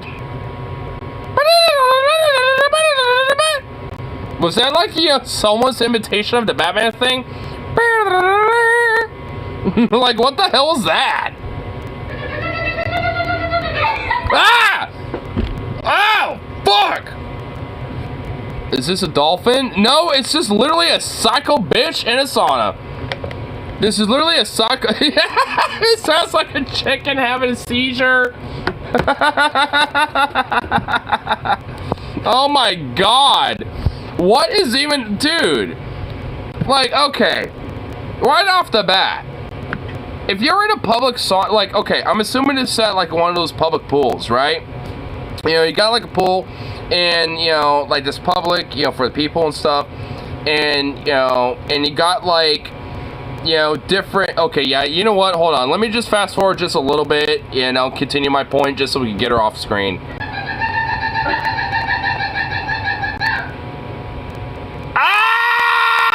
Okay, you know what? No, that got worse. That literally was worse. Nope, nope, never mind. We're going to the very beginning. Anyway, like I was saying, if I could recover from that trauma of her, like, fuck! That was actually scary. Holy shit. Okay, anyway. My point being, though, it's like, if you're at, like, you know, a public, like, swimming pool area that has a sauna or multiple saunas, guess what? You're gonna have other people who are gonna be strangers, are gonna be in there that might be with their friends having a conversation maybe. And guess what? Like, if you're just in there as one person by yourself, either you can not partake in the conversation and just like mind your own business, or maybe go to a different sauna, or if there's no other sauna, then just suck it up, or you know, maybe join the conversation. You know, it's like if there's literally like, I mean, it looks like there's only 3 people in there. Like those 2 people having a convo, like the 2 girls, you know, having their conversation, and the psycho bitch. Like, psycho bitch literally could have been like, you know, like, oh hey, you know, I had something like that happen to me once, and had a conversation, and just like had a little 3-way convo, and just been fine, and nothing would have happened. Like, honestly, like that happens so many times to me, not in, you know, in this environment, but just in like, you know, random things, like at bars or like at concerts where I'm like hanging out with a friend, and you know, a stranger, you know, butts in a little bit because they're hearing a conversation and talk with us, and it actually ends up being a fun conversation. You know, it's like that shit happens. It's like, this crazy bitch could have easily just, you know, instead of being like, or whatever the fuck weird cackle she was doing and being a freako, like, she could have easily just been like, you know, a part of the conversation, or just mind her own business, and nothing would have happened. I gotta cackle to each other, loud enough over there sitting against the wall. Okay, oh my god, what the fuck? What is with her, dude? You know what? Just on assumption, at least one of the other women is black, so I'm wondering, is this a racist bitch? Because, like, you know, uh-oh, God forbid a black woman laugh, or, you know, maybe have a cackle or two, being like, you know, or whatever the fuck, you know, laughing or some shit in the conversation, or being loud. You know, is that what's going on here? Judging by the person, you know, who just spoke, you know, before she started going, or whatever the fuck, like, I'm just gonna take a hunch, probably black. Her friend didn't look like that, but, I mean, she obviously might, you know, and I feel like that probably legitimately fucking plays a role in this. Okay, even her... Dude, her friend must be stoned. I'm not even kidding. Her friend must be stoned. Because even she's laughing. Dude, she's laughing because of how hysterically dumb like this Karen is. Like, are they stoned in here? Look at her. She's laughing like she's stoned. She's like, like she's having like a stoner laugh.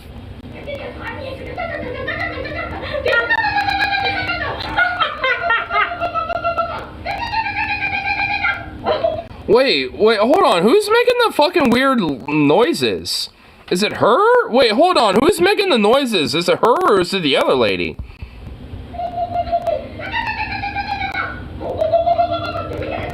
Bro, this is crazy. This should be Okay, no, it's not her. Okay, that's her friend. Okay. crazy. Is that her? Is she the one making the noises? Because she doesn't look like, she looks like she's stunned. Is this some other woman in the background? Like, I'm actually kind of confused almost. I'm so happy cameras exist because no one ever would believe it. Okay, what the fuck? Wait a minute. So wait, who's the, wait, oh, now I'm confused. Okay, so she's selfie, okay. So this chick, okay, well, oh my god, why does she look insane? I don't know. Her eyes made me think she was the one doing it, but okay. Her eyes are honestly look psychotic because she's honestly like trying to legitimately process the fucking psychoticness of the Karen. The Karen's not on camera. She just has it on selfie mode and she's looking at her and her friend.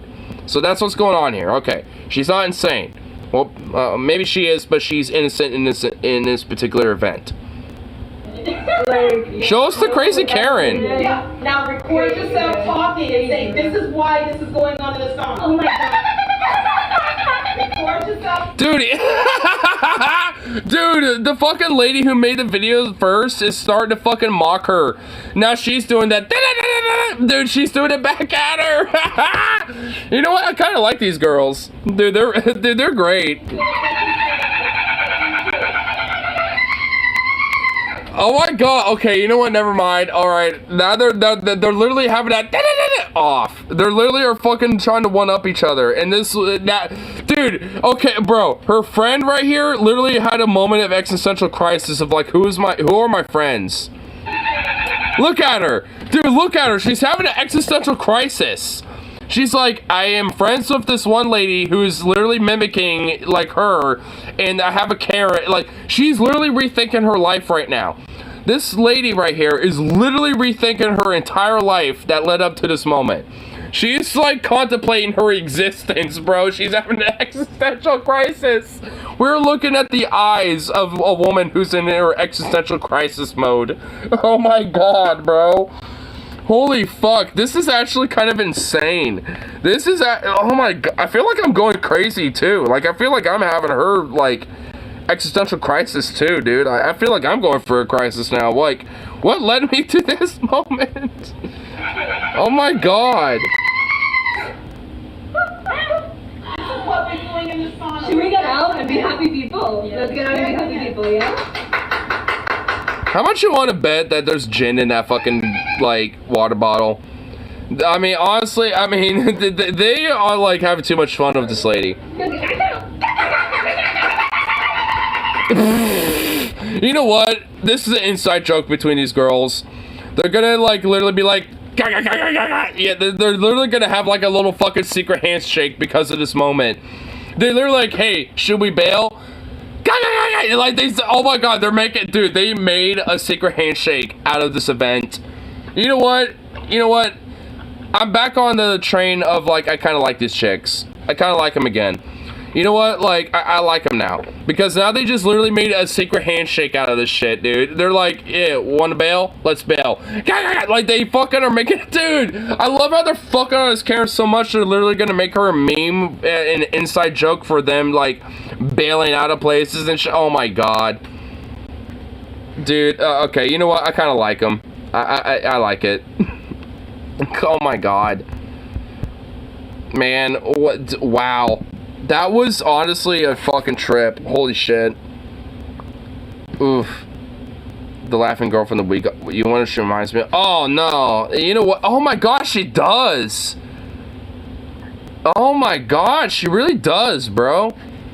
We can't see the Karen, otherwise our minds will melt. Yeah, I mean, that's true. Our minds would probably melt. That was a weak burp. when having sex, women make this noise, ignore one note due to lean more gay and straight. So, I've had sexual experiences with women too. I never went like full intercourse level. I've always stated that, but I mean, I know what, you know, women sound like when, you know, they're getting a little like, you know, like, fuck you, dick. Here, let's spring a leak real quick, and then we'll get back more into this in public freakouts. I'm having fun with these public freakouts. There's some fucking diamonds in there right now. We're in a diamond mine. But yeah, I'll be right back.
Watch Mark Hamill in a way he explains it. Explains what? I feel like there was a comment that was that didn't go through. Attention for the role of Joker in the animated Sean Quinn, thinking they never cast Luke Skywalker as a bad guy. Well, they thought wrong. You know what? Yeah, I'm glad that he ended up being, you know, a fucking, you know, a Joker, because he works really well. Can I help you? Shut up.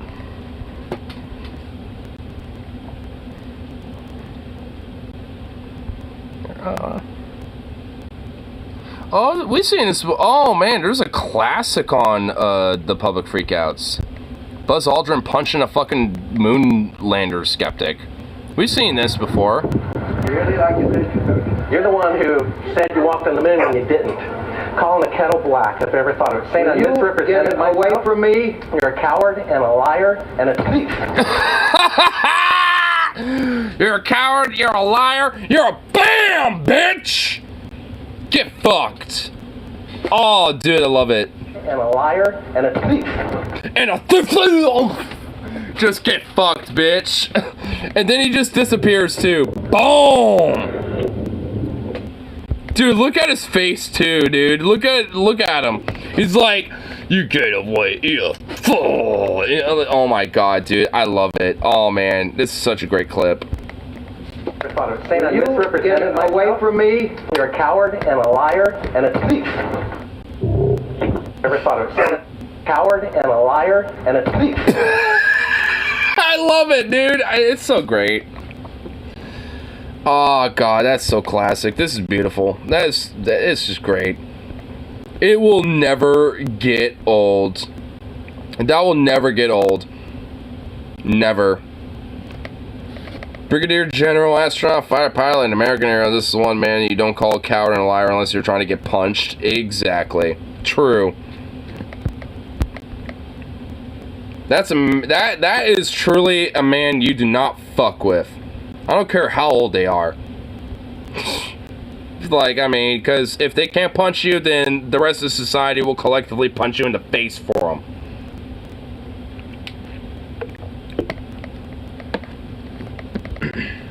He also thought George Lucas was in an audition assistant doing audition for the role of Luke because George was silent the entire time.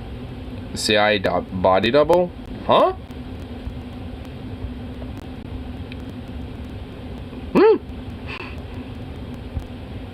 What is this? Angry driver versus a Karen. Angry driver versus a Karen? So Karen versus Karen. So who's the better Karen? That's it, love. Just these massive fucking spaces. Oh my god, it's so British. Oh my god, this is England. Oh my god, there is no better Karen. They're all, they're equally horrible. Oh my god, this is England. Oh no. Oh my god, the Britishness. Oh no. You're still clocking on down the road, aren't you? Fucking move! What are you fucking move, you little bloody cunt, if you're no fucking walker? I know you'll be like this slightly bit handicapped there, you fuck. But why don't you just fucking move? It's like, go fuck yourself, you piece of shit. Like, you got someone on the walker, you asshole. You know what? This isn't a Karen. Like, I mean, you just have an angry asshole piece of shit, you know, who's just like, you know, like angry at someone on a walker. Move! Move! Move!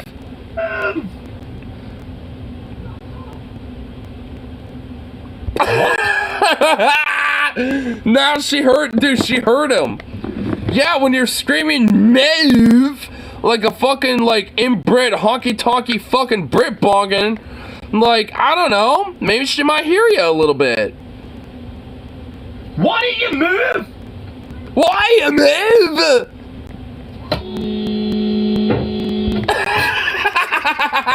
Dude, fucking shit up, lady. I love her. You know what? She's not a Karen. Dude, she's a hero. Yeah, fucking shit up, dude. I've got you on fucking camera. I've got you on fucking camera. Why be a belligerent before I pick and be an impatient asshole? Go on. I've got you on fucking camera. I have not tried to run you over. You stop fucking eating my car. Oh my god, this is like the most fucking angry British thing I've ever seen. Oh my god, dude. Well, are you getting a little, you know, late to meet your mates at the pub there, you fucking little cunt there, why don't you, you little prick? It's like, I mean, fuck off, mate. I mean, fuck off. Why do we get a bunch of Aussies to fucking lynch you there, brother? Eh? I consider Aussies my fucking brothers. Over here in America, Aussies are my friends. Not you fucking British Bolton fucking goddamn Charles cocksucking wankers. Fucking little inbred shites. Don't make me fucking get my Aussie friends out of that, mate. I get the fucking Kiwis too. I'll get those fucking Kiwis. I literally grow those fucking Kiwis off my vines. Arshlocks, fucking, you know, fat wankers. Making me British. Don't make me goddamn British, you fucking wankers. Goddamn nonsense. T-Bags is gonna start flying any minute, damn right. What you fucking done? I'm calling the police on you, you horrible cunt. You'll call the police on you, horrible cunt, for literally having to walk on, having to, like, slowly but surely get to your destination. Oh, I'm calling the police on you, you cunt. Oh my god, I wish the constable would be calling this fucking wanker. Fucking cunt. For fucking what? You walk down here, I'm trying to get past, there's loads of space for you to walk there, you just fucking smacked my car! Yeah, you know what? Maybe if you weren't such a belligerent fucking, you know, drunken, bonking, inbred fuck, you know, trying to get to the pubs to meet your mates, maybe, you know, she wouldn't be, you know, so belligerent. Maybe you said, hey, can you move to the side of the road, please? You know, just popped your head out of the fucking window, maybe she would have obliged. But no! Like, you know, you're gonna be a fucking wanker fuck and, you know, get on her ass because she's handicapped. You ableist piece of fucking shit. This is what real ableism looks like, by the way. You know, someone saying, you know, you're an autist or fucking being you're a retard. You know, in my opinion, that really isn't that much, you know, fucking ableism. This is fucking ableism right here. This is true and full through ableism. Like, this motherfucker wants to, you know, berate this handicapped woman, you know, like, oh, you know, over the fact that she's, you know, walking down a goddamn pedestrian road, because in Europe, a lot of these roads, especially these little runway roads, are pedestrian roads. The pedestrians have more of the right-of-way on these roads than the fucking cars. So she has more of a right-of-way on this road than that fucking wanker in his fucking car. So she has more of a right to be in the middle of that road than he does. He could have been respectful and said, hey, can you please move out of the way, please? And, you know, just, you know, and she probably legitimately would have obliged and be like, oh, I'm sorry, you know, and just, like, moved aside. Or, like, oh, let me go into this little, like, courtyard area. Because, I mean, honestly, it did look like they were about to, you know, approach a courtyard or some shit, you know, on the side there. So, you know, it's like, oh, yeah, let me, you know, squeeze over here and you can go by. You know, like, he could have legitimately been an actual nice guy, or at least at minimal, just respectful about it. Even if he wasn't patient, being a fucking wanker fucking cunt. I mean, it's just like, I mean, what a shit. What a fuck. I mean, it's like, I'm actually legitimately on the side of this woman. She's not a Karen. She is not a Karen at all. Police can arrest you walking down the roads. Hey, you want to know a fun fact about Oregon? It's not illegal to jaywalk. Jaywalking is not illegal. If a cop watches me jaywalk, you know, across the street, legally, they can't do anything. Technically, they could pull me over and intimidate me and lecture me about how that's not a good idea. Who enforces those laws anyhow, anywhere? What? Who enforces jaywalking anyhow, anywhere? Alabama. And also, honestly, there's different states that do. Okay. Oregon legit. Alabama again. Well, the thing is, though, like, you know, in Oregon, though, like, literally on the books, like, if you jaywalk, like, walk across the street, you know, when it comes to, like, you know, if you're not on a crosswalk or you're not allowed to, so to speak, you know, legally, you can still cross the street. I do it all the time. I've done it in front of cops and they don't stop me. They give me a look. They give me a dirty look, but they don't do anything to me. Because, you know, in the state of Oregon, legally they can't. Yeah, the thing is. Yeah, the thing is, though, in Oregon, though, legally in the state of Oregon, they can't do shit. It's not just in Portland or, you know, in the local area. It's Oregon as a state. Like, they can't do shit. It's not illegal. Stupid old laws. I mean, Montana is. I mean, it's not really a stupid old law, though. I mean, it's actually a good law. Like, I mean, if I'm crossing the street and there's no crosswalk and I need to go to, like, right there and there's no cars, I'm gonna cross the fucking road. Like, I mean, yeah. Yeah, I mean, it's not really a dumb law. I mean, jaywalking, honestly, is a stupid idea in a law in the first place, honestly. I mean, it really shouldn't be a thing. I mean, the whole idea of roads in the first place were meant for pedestrians. Like, not necessarily just for, like, fucking cars, at least initially when they were first a thing in cities and shit. So it's just like, I mean, damn. Roads are meant for us. In Montana, it's illegal to drive a vehicle on the highway. What? How does that even make sense? Oh, that's before they...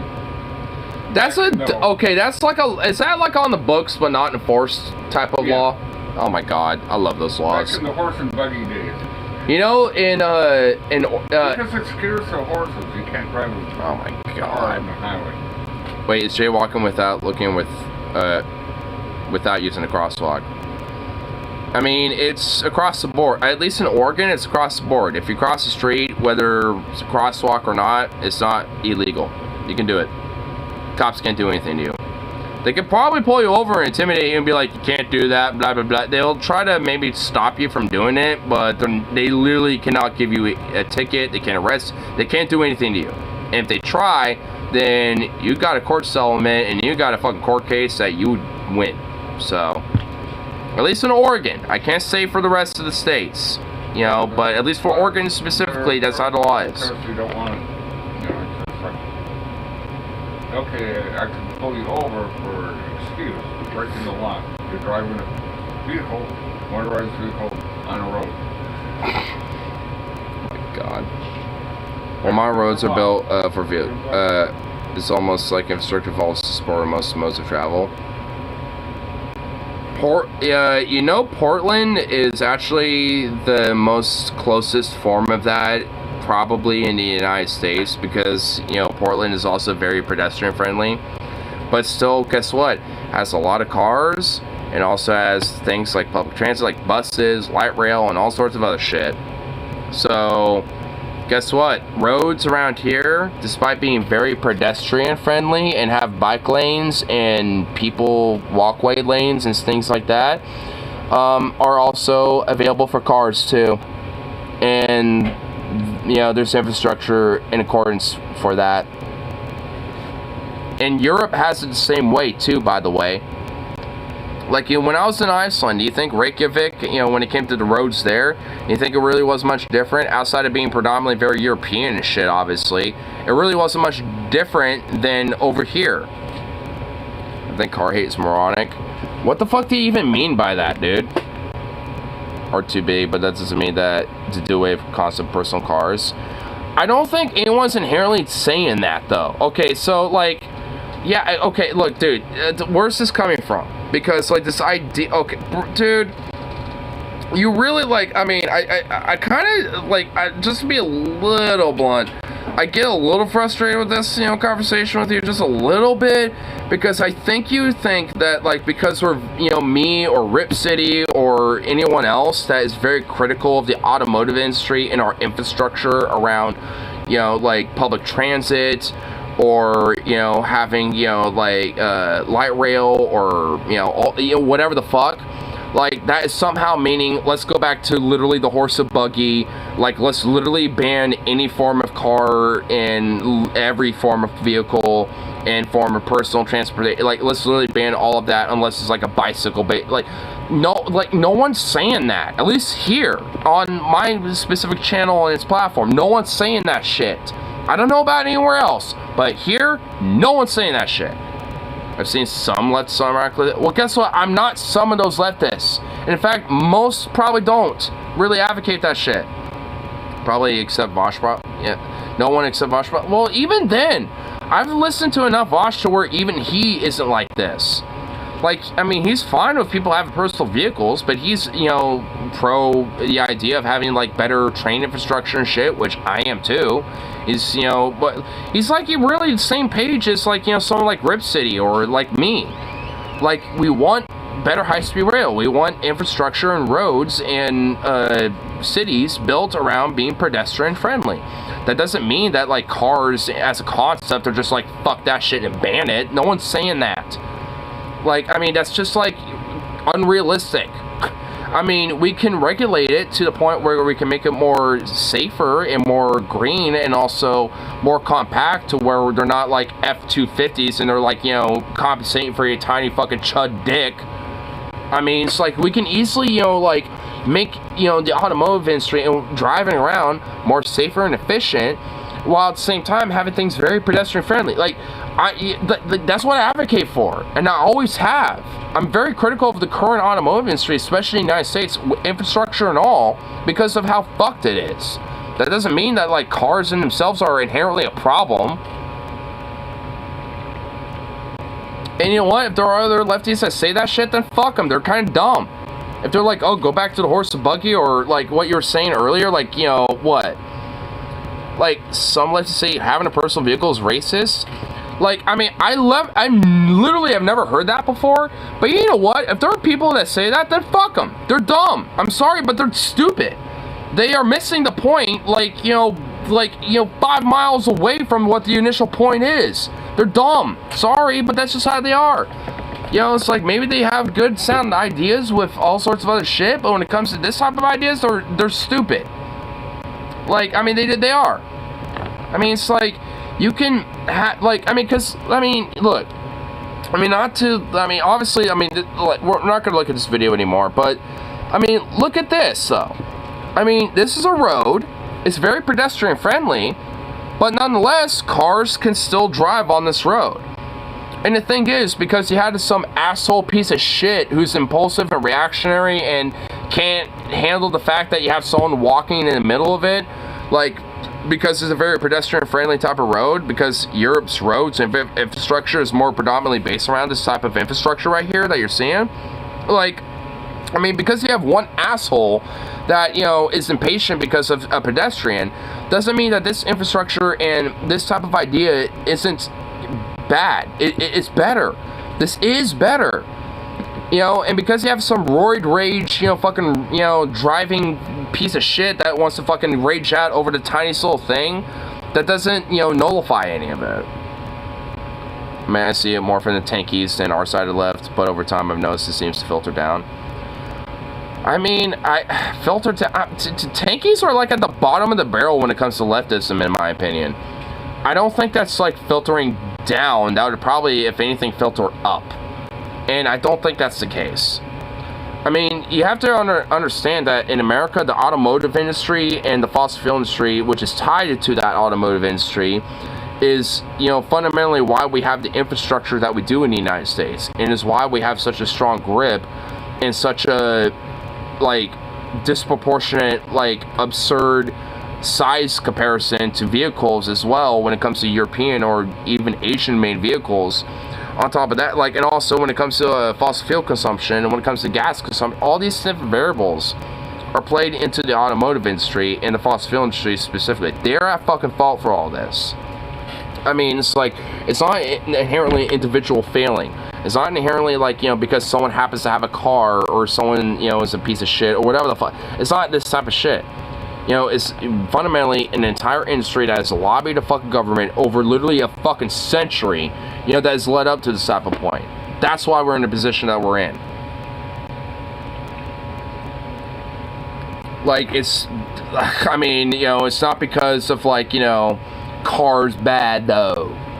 It's because of an entire industry and the lobbying that that industry has been able to do to fucking enforce and maximize its fucking profits for literally a century. Over a century at this point. So, I mean, it's like, that's really the root of this issue when it comes to, like, you know, vehicles and, you know, like having more pedestrian friendly infrastructure and shit like this and all these other things. Like, you know, when it comes to my advocacy, I'm never going to advocate, you know, going back to the horse and buggy and shit, or going backwards.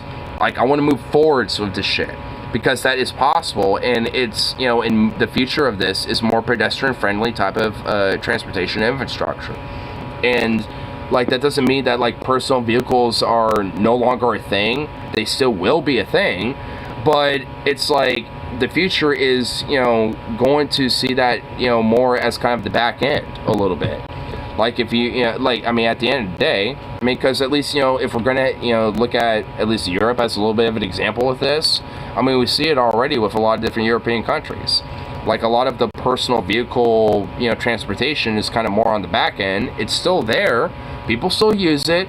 A lot of people, you know, whether for personal reasons, for, you know, going on trips or for business, whatever the fuck, people still use vehicles. I mean, it's still there. It's not going to go away for, you know, quite some time. It's not like it's disappearing out of nowhere outside of, like, automated vehicles, but that ain't really going to be proficient or commercially viable until, I don't know, like, you know, frankly, for another couple decades. I mean, you know, so a lot of these different things that will make, you know, driving obsolete aren't really going to be around until for quite a while. But at the very end of the day, though, we can at least make things more safer for pedestrians, and also for, you know, like, you know, people who do drive, and making vehicles safer and more compact and less dangerous and fucking bestially big, like, you know, and all this other shit. Like, and, you know, and make them more green. You know, we can make things more efficient with these things, fundamentally. But in America, we just do not do that. And we have been brainwashed by the fucking automotive industry, you know, to think that we just cannot do anything better than what we got. We have been brainwashed and groomed and indoctrinated by the fucking automotive industry to think we can literally do nothing better than what we have. We can literally, like, have nothing more than a personal vehicle in the F-150, and that is, like, all we can have.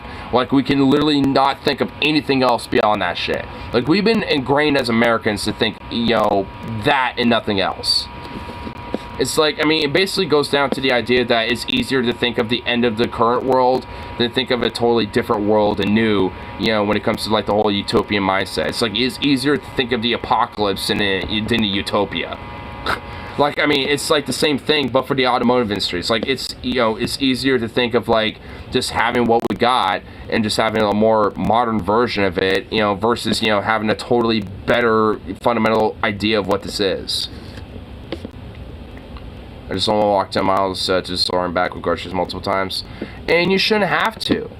Like, I do agree with you. I mean, especially 10 miles? Yeah. Nah, fuck that. I do, yeah. I mean, I don't want to walk 10 miles to get groceries. Hell no.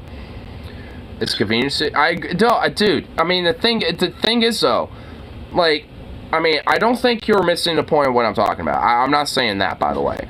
But I think, you know, like, maybe some people they might have had the conversation with. I don't know if you've had this topic, you know, with other people, but maybe they might have missed the point of this.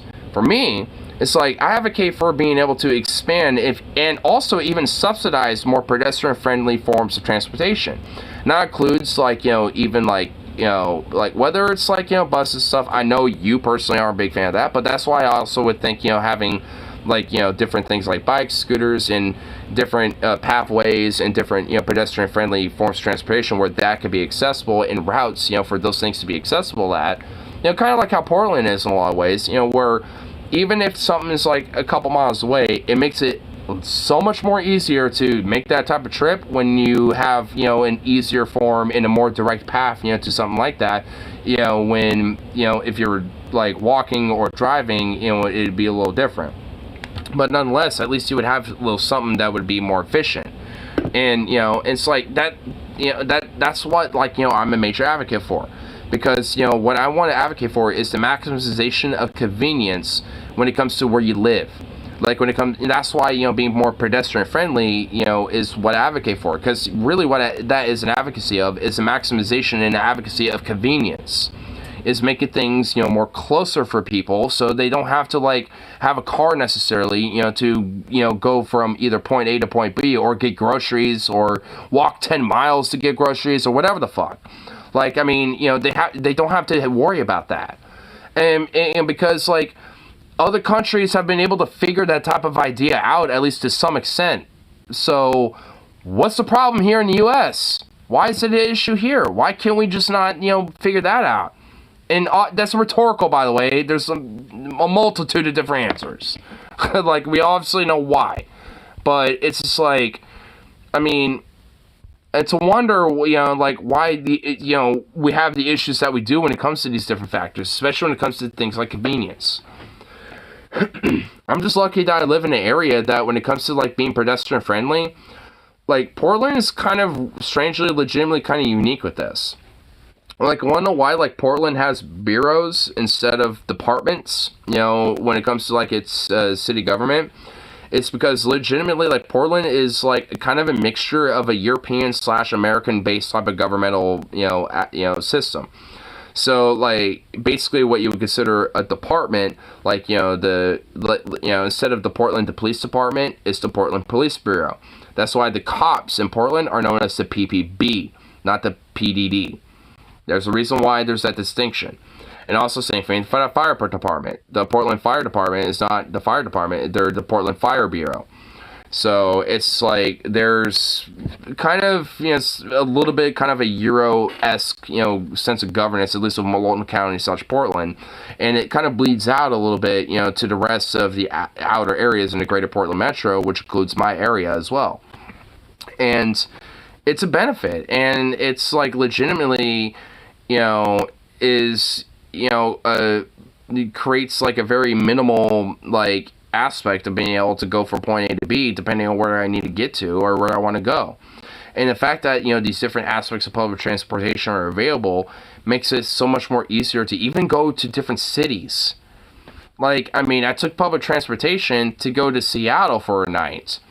I mean, and that, like, and honestly, taking that blew my fucking mind.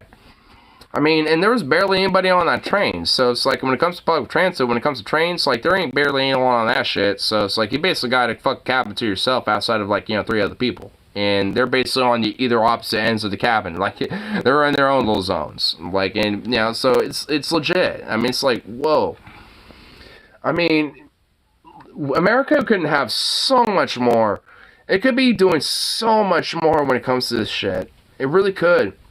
And, like, I mean, if there's, like, a unified front that leftists should be taking, it should be, like, labor, social issues when it comes to, like, career rights and trans rights and stuff. It should be, labor and then fucking, infrastructure. Like, that really should be, like, like, the big four. It's like, did I say labor twice? If I said labor twice, replace one of them with healthcare. So, like, labor, fucking social issues when it comes to, like, trans rights, stuff like that, career rights, etc. Healthcare and infrastructure. That should be the big four. Because, like, America's infrastructure and, could be just... It could be, like, the biggest top dog bitch of the world and fucking, like, basically, like, dildo fucking, like, bareback motherfuckers left and right and shit. But we're, like, literally getting bitch made by Japan and fucking China when it comes to things like rail and stuff. I mean, it's just like, what the fuck? Even Europe's beating our ass in this shit. And their ass is getting whooped by fucking China and Japan when it comes to this shit, too. I mean, it's like, they're the ones who are, like, the fucking Sigma males and the fucking top dogs on this shit. It's like, what? I mean, we could be doing that. It's like, what the fuck? Where's that, like, America fucking fuck you, I'm gonna do it anyway ingenuity? Where did that fucking, America's zeitgeist, go? Because that shit died. Like, if there's, like, something that, I want the good old days of America to come back, it's that, like, fuck you, I'm gonna do it anyway mentality. It's like, there was, like, a sense of American culture where there was, like, for a while, and, in America's history, where it's like, oh, you're gonna try to stop me from doing that? Well, fuck you, I'm doing it anyway. I'm gonna do it anyway, and what are you gonna do, stop me? Oh, you're gonna try to stop me? Well, fuck you, I'm quintupling down. What are you gonna do, bitch? Like, I mean, that mentality was, like, legitimately, like, a fucking thing for a while in this country. And that shit died. Like, I mean, where in the fuck did that go? It's like, goddamn, dude. Because if we had that fucking gumption, oh shit, we would not be in a position where we're in right now. Like, if we kept that fucking piss and vinegar, Reagan would be a one-term president. If we kept that fucking shit up. But... yeah, you can only blame a certain generation for that, I suppose. Another healthcare thing, so I don't know where I am. Well, whatever, dude. Like, it's nothing like, that I'm saying. It's like, I don't know, like, connecting with you then, I don't know.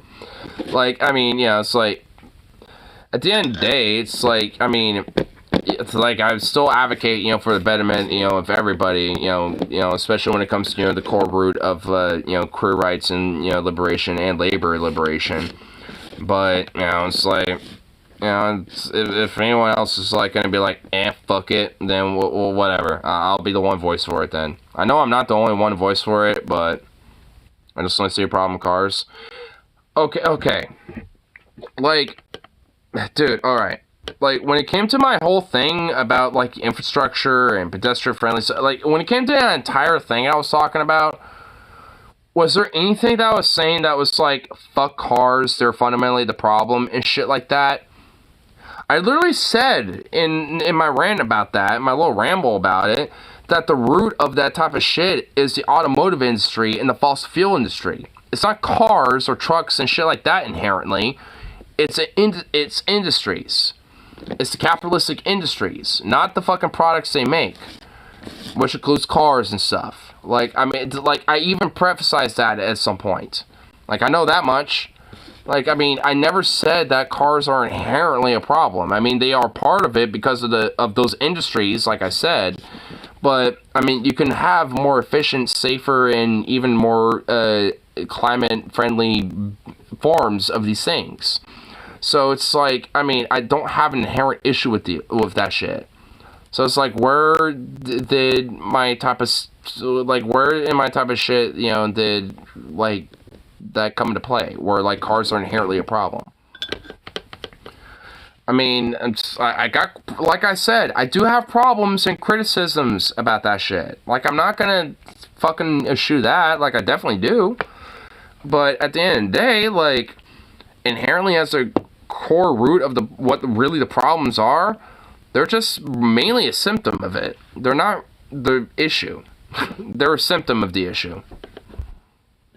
And because of that, they become more glaring as a problem because of that type of shit. I mean, that's the main reason why. I mean, we can have more safer, more, environmentally friendly and more efficient forms of cars and vehicles and stuff. But that shit has been stifled and smothered by the fossil fuel / automotive industry because they rely way too much on shit like that. They rely way too much on oil. They rely way too much on gas because that makes way too much fucking money. We can't allow EV vehicles, even though that shit was literally researched and developed and pushed even as early as the fucking 50s. We could have had electric vehicles by now if it wasn't for the automotive industry and the fossil fuel industry literally stifling and like snuffling that shit out, in the 50s and 60s. Like, legit, I'm not even kidding. Like, we could have had EV vehicles at this point.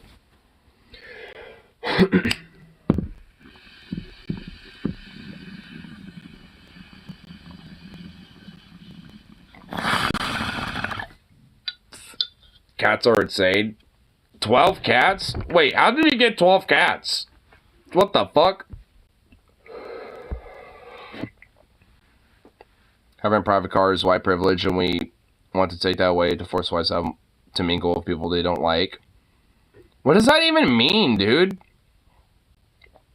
Dude, around here, like, plenty of people who are black and Asian and Latino fucking own cars too, dude. Like, how's that even, dude, how's that even make sense? What does that even mean? How's owning a car as like a personal vehicle white privilege? What the fuck does that even mean, dude? What the fuck? No, it doesn't. What fucking, okay, dude, what leftist spaces are you in, brother? Like, seriously, like, I'm being serious. Like, I've never heard this shit before. Even, like, tangentially from people like Vosh or Xanderhall or any of these other lefties and shit, I've never heard this shit ever. Like, what fucking spaces are you in, dog?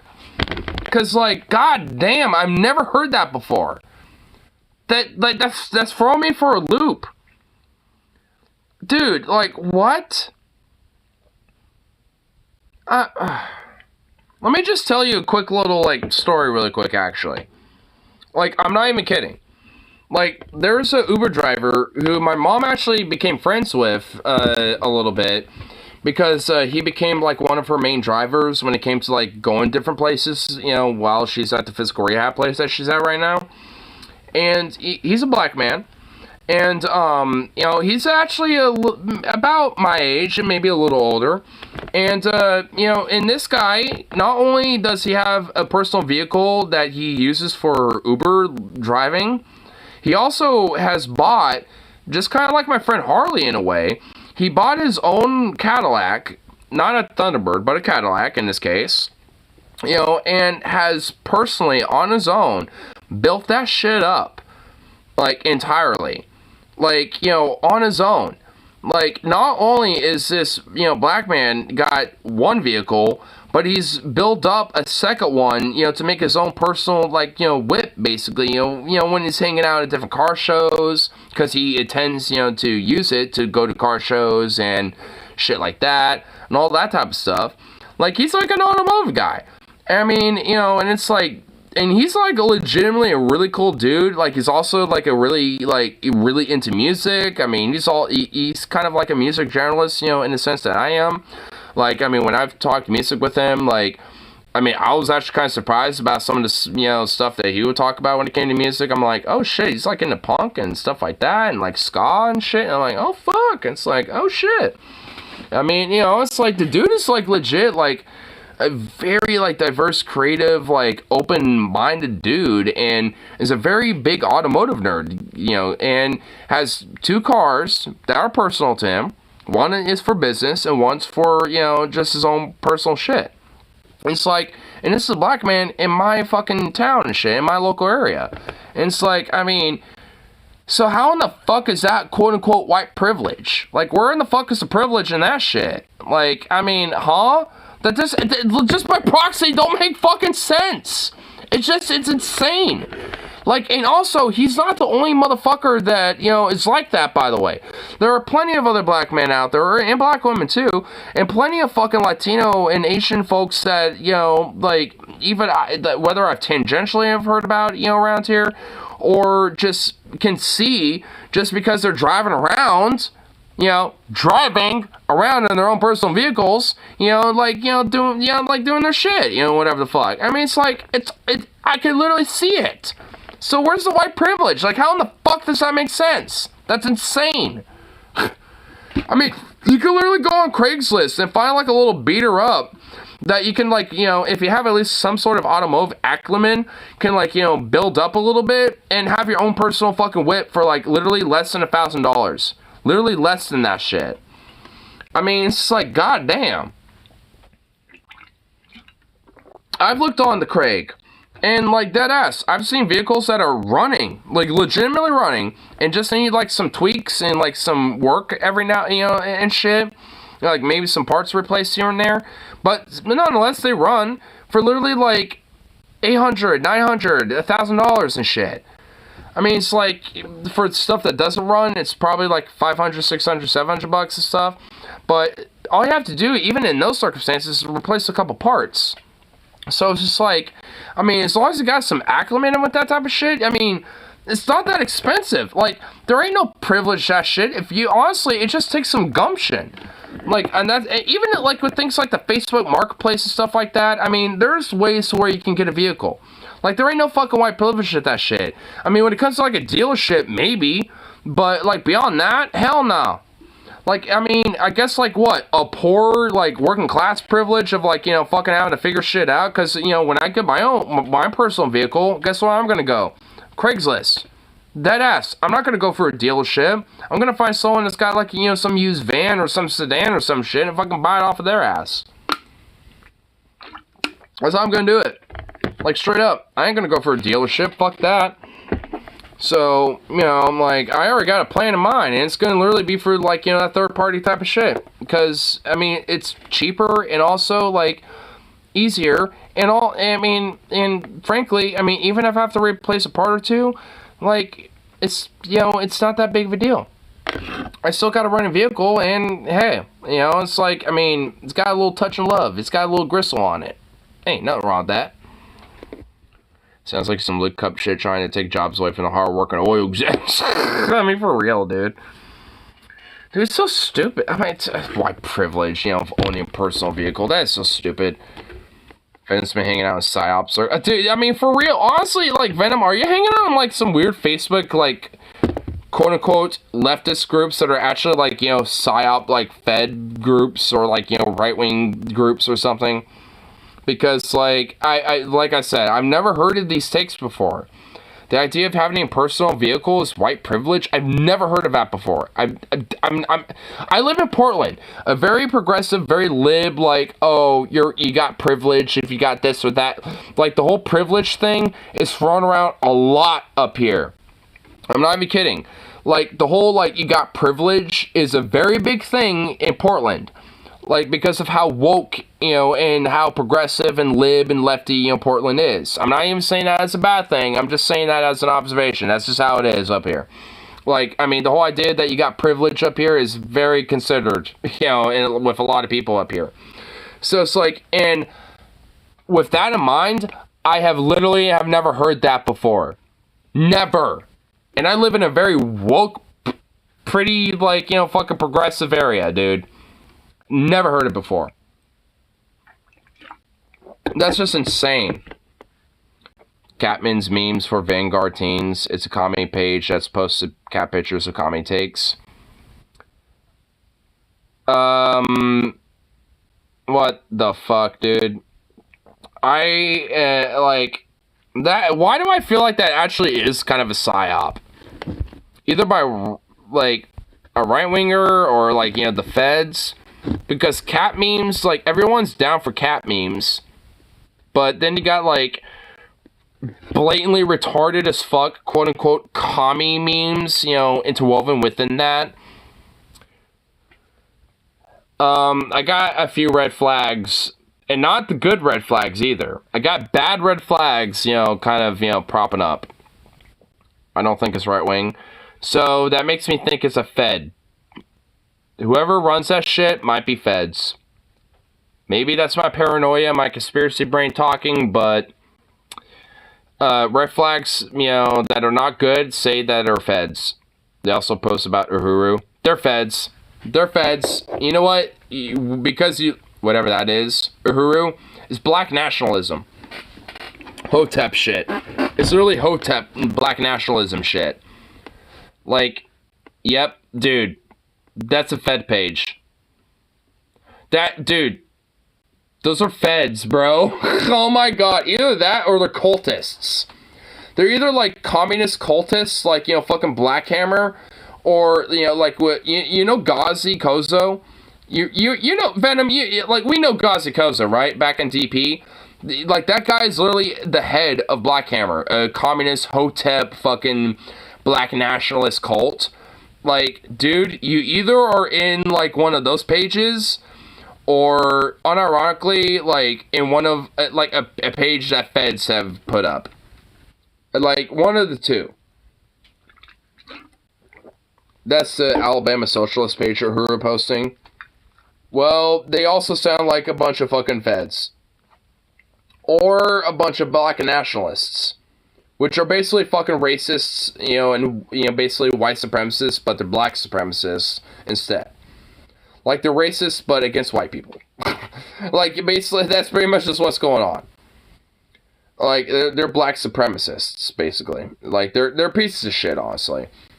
Like, I understand the whole idea of black nationalism, but then there's, like, black supremacism, and people who are, like, you know, Hotep, Uhuru, you know, fucks, and shit like that. Like, honestly, they're the black supremacists, and they're shitbags, and they're racist, and frankly, they're no better than fucking far-right Nazi fascists. So, fuck them. But, I mean, the whole black nationalism idea overall, like, I mean, that's, you know, understandable, and actually, you know, has a lot of merit as a philosophy, frankly. It's just supremacy and shit that is a problem. Like, if you got, like, any bent of, like, you know, racial supremacy in your fucking, like, philosophy, then you went wrong somewhere. It doesn't really matter where. Quality looks like oppression to those who use who those that use to privilege. What?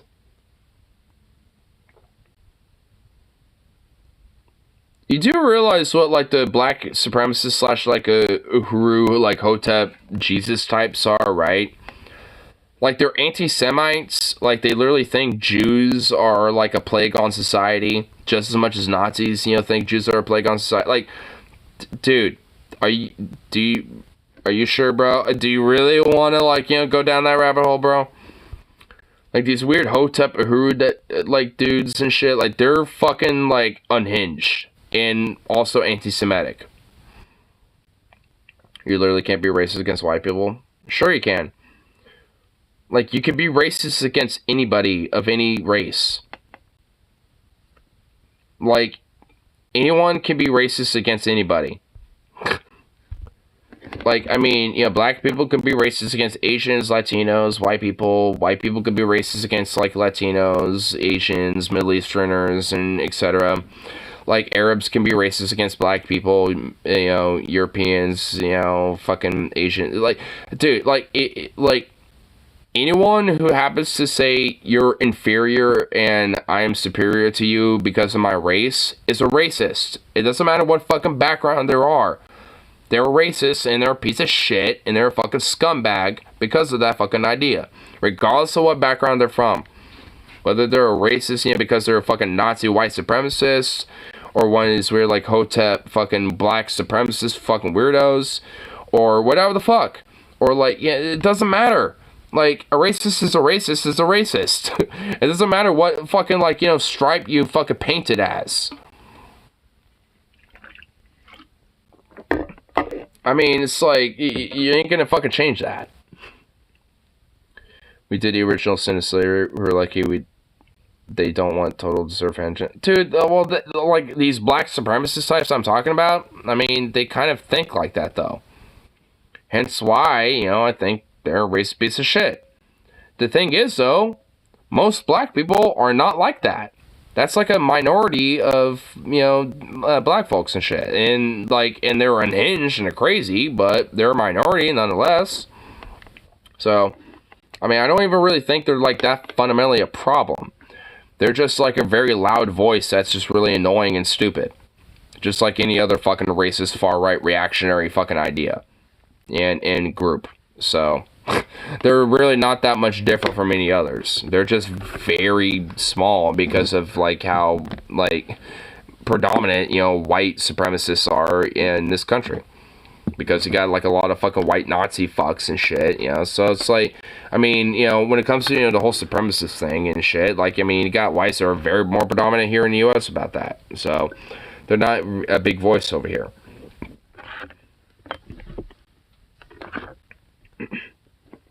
Best you can do is, and beg for forgiveness from the nearest colored person. Are you just fucking trolling or something, dude? Are you trying to get, like, a rise out of me or something? Because, I mean, you're not really getting a rise out of me. I mean, I'm owing you too much fun with that. I'm gonna stop, Lamau. Okay, yeah, you're trolling me. Yeah, you're just trolling. I mean, honestly, at a certain point, I mean, I kind of figured you were trolling, but I was at least gonna still make my point nonetheless. Because I think it's true. I mean, I think, you know, what I'm saying is not incorrect, or not really controversial or wrong.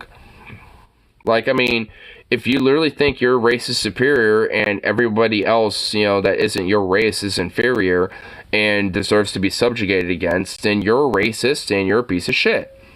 Like, it doesn't matter what fucking background you are or what fucking ethnic, you know, cultural, like, leaning you are or whatever. That shit don't matter. Like, I mean, it's all cut from the same cloth. Being a racist fucking scumbag. So... It don't matter if it's like black, white, Asian, Middle Eastern, Asian, you know, whatever the fuck. It don't matter. Racist is a racist is a racist, and they're scumbags. So, fuck them. Like, fuck a racist. Especially the extreme ones, like, you know, fucking Nazi or fucking, you know, religious fundamentalist fuck, you know, like the, you know, people like, you know, India, like, you know, the Modi Hindu extremists or Wahhabist extremism or Christo-fascism here in America. You know, fuck that shit too while we're at it.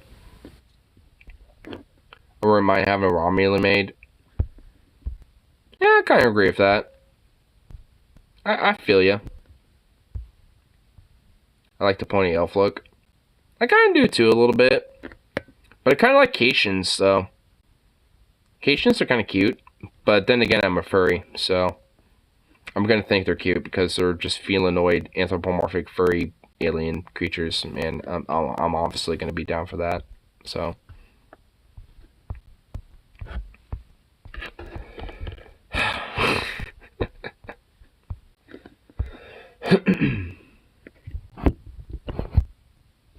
hey, don't do that.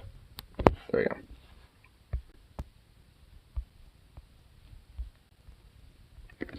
Yeah. The fuck? Really? Turn on. Dick. Cool. So, real talk, the idea of an all-powerful precursor race is fascinating literature trope. In fantasy, it's usually elves. Yeah, I don't know why it's elves, honestly.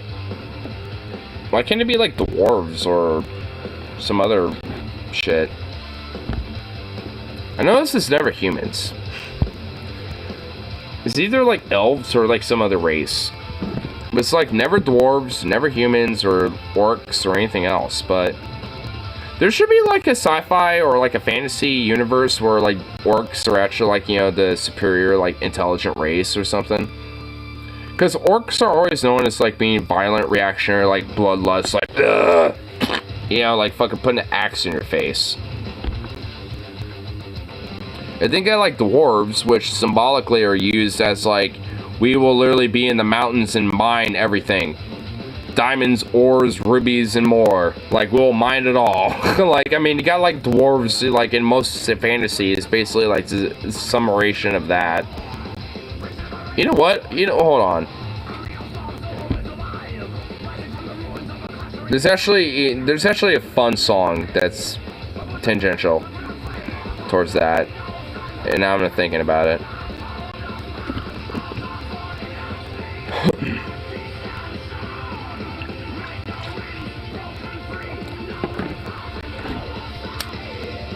I'll play it after this song though.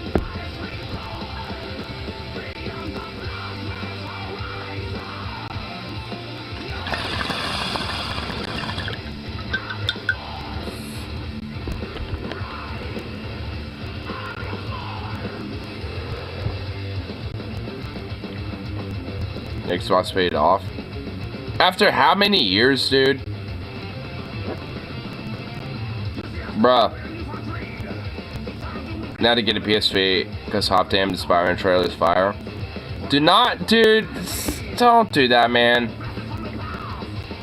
Just save up. Wait a little bit. Wait a while.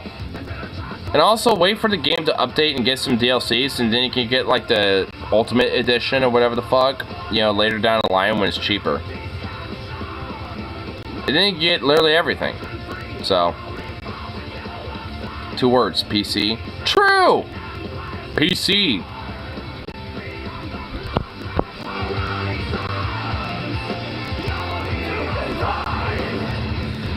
Storms. Ride. Mario Storms. Ride. Mario Storms. Ride. Mario Storms.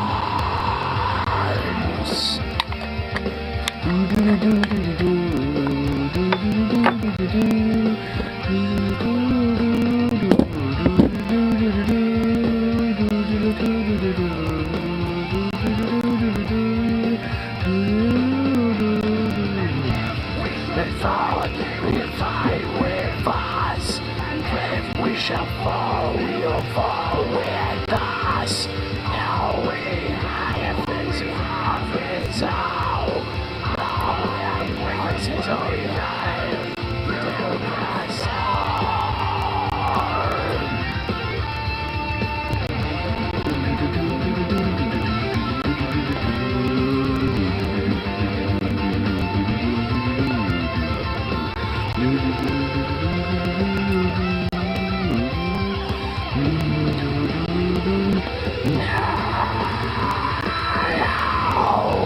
Mario Storms.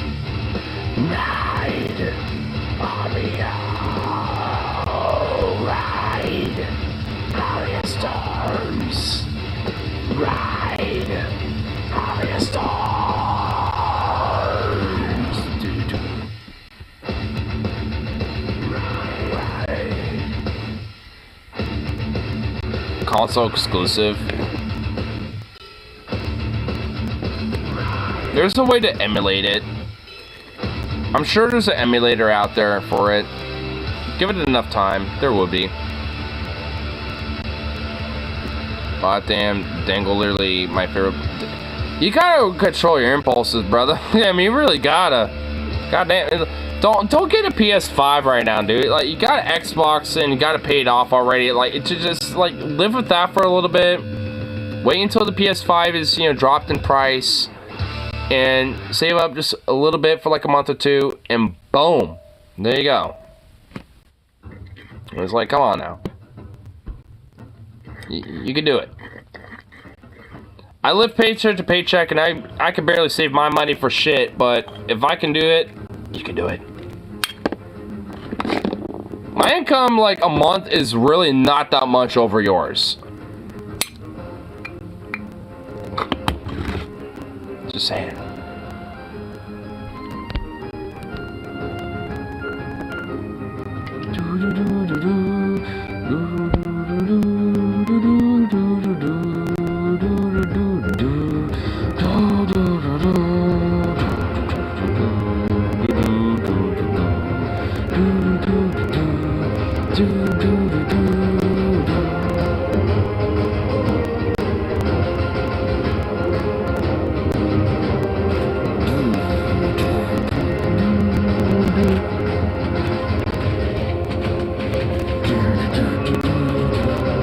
Brothers of the virus, Lord, sing, sing, sing with me.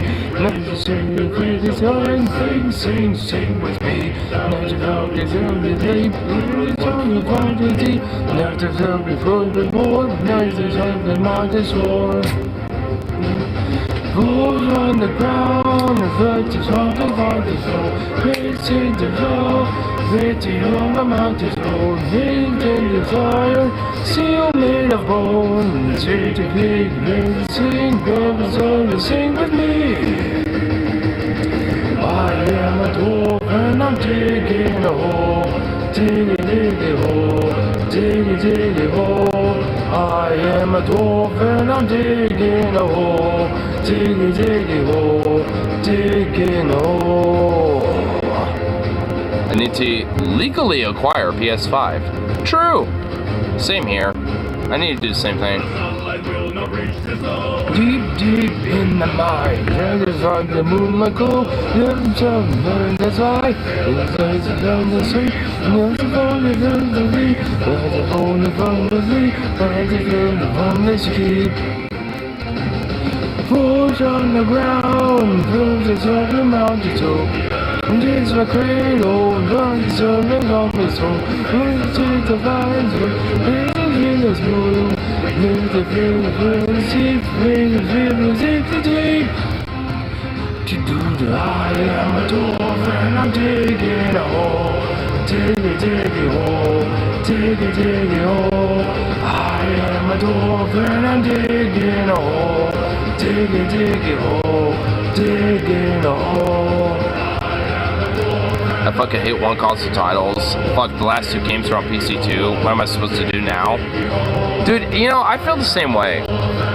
Like, I fucking hate, you know, games that are like, oh, we're literally, you know, on just this console and maybe we might be on, like, you know, other consoles, like, a year or two later. Dude, that shit's bullshit. Like, fuck that shit, dude. That shouldn't be a thing. Like, every game should literally be, like, multi-platform. By law. That literally should be, like, an amendment in the Constitution as far as I give a fuck, dude. Like, I mean, like, the idea that, like, you know, games are only literally strict to one console or one platform. Nah, dude. Fuck that. Fuck that shit, son.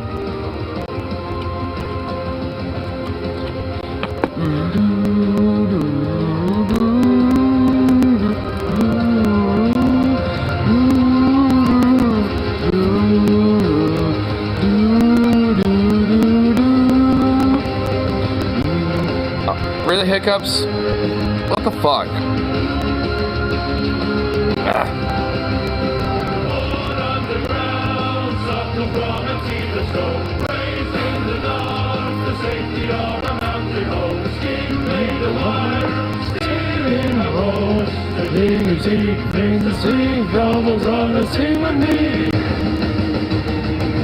The rest of it, I don't care, but hot damn, they give Spider-Man symbiote powers to the same as Web Shadows to experiment with them.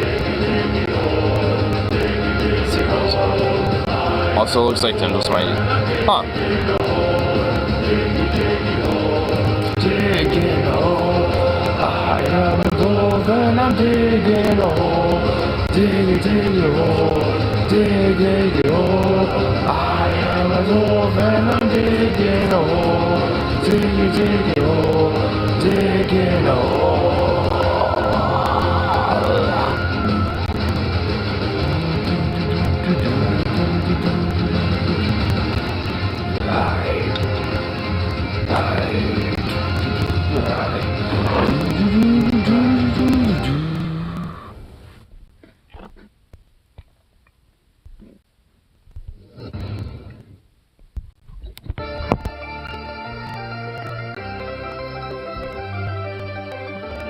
guys, hear me out. Wait, what's this? These kind of videos are using suit as a metaphor for addiction. Huh. Whoa, what is this?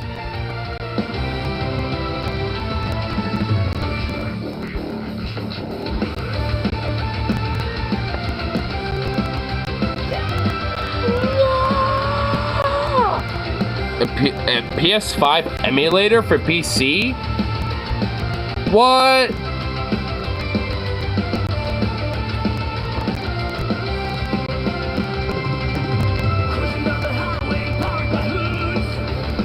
Yeah, dude, fuck yeah, bro.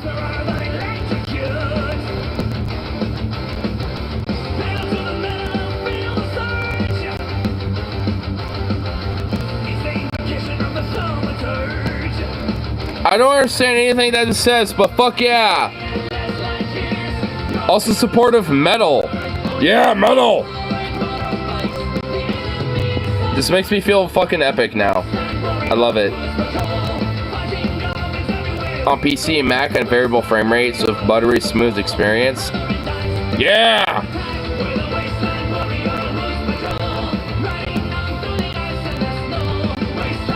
I like it. I'm digging it. I'm digging that shit. Swords, hammers, axes.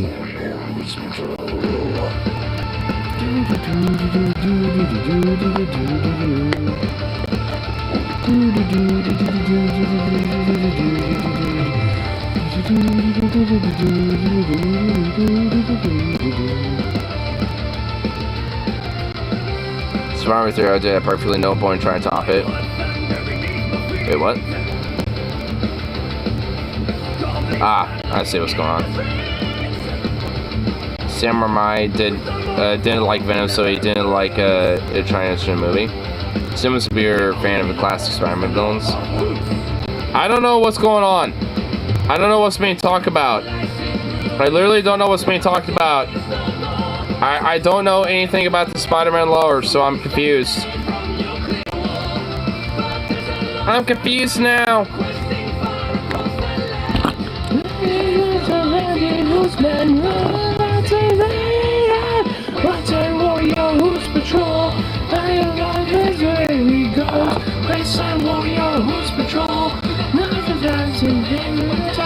Wasteland warrior, who's patrol? Nights and nights and victory soul. Wasteland warrior, who's patrol? Night and nights and victory life. You complete, you complete. What's up? My name is Oots Man. That's how you want to be. How do I give you the count of 3? That's a couple of nazis out here. Oh, manifest the power of the roots.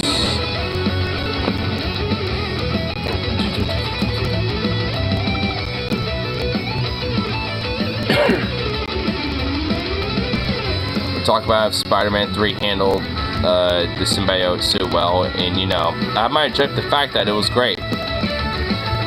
Sam was a fan of the 60s and 70s era, the weird memes. I still don't know what's going on. Who is this Sam? Who's that?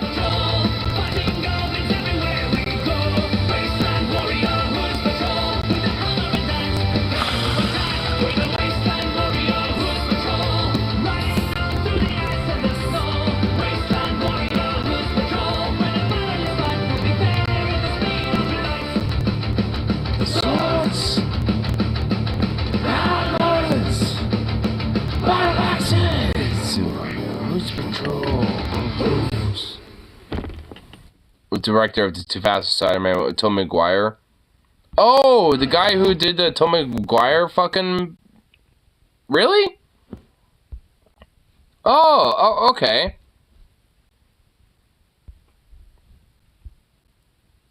You didn't know who Venom was? Well, I mean... Sam Raimi? Like, okay, so like... Oh, so what? What's that doing? Again, y'all got me confused with this whole Spider-Man shit. I've never been like that into Spider-Man, so now I'm like literally beyond confused. I'm not even kidding. I'm being serious. It's like, huh? He wanted to make Spider-Man 4 about the Vulture, but 3 did so bad it got canned. Damn. That sucks. Here I go, and here and more. Wow. Wow. Oh. Here we come, and the years are forward, and mighty never laser shooting dinosaur. Here we come, and here and more. Wow. Wow. Wow. That big fight, just a face when you saw. Look at the little take every fight. Here we come, and here we fight. Wow. Wow. Oh.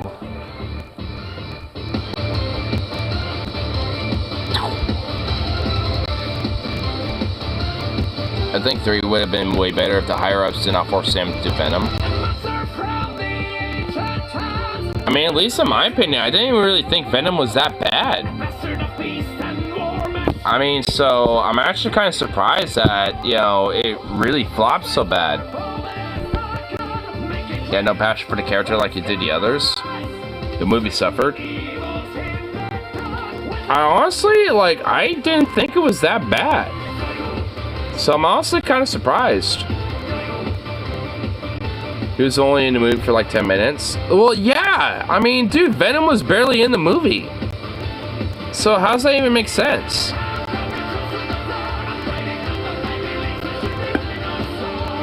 Here we come, can you hear it? Whoa, whoa, whoa.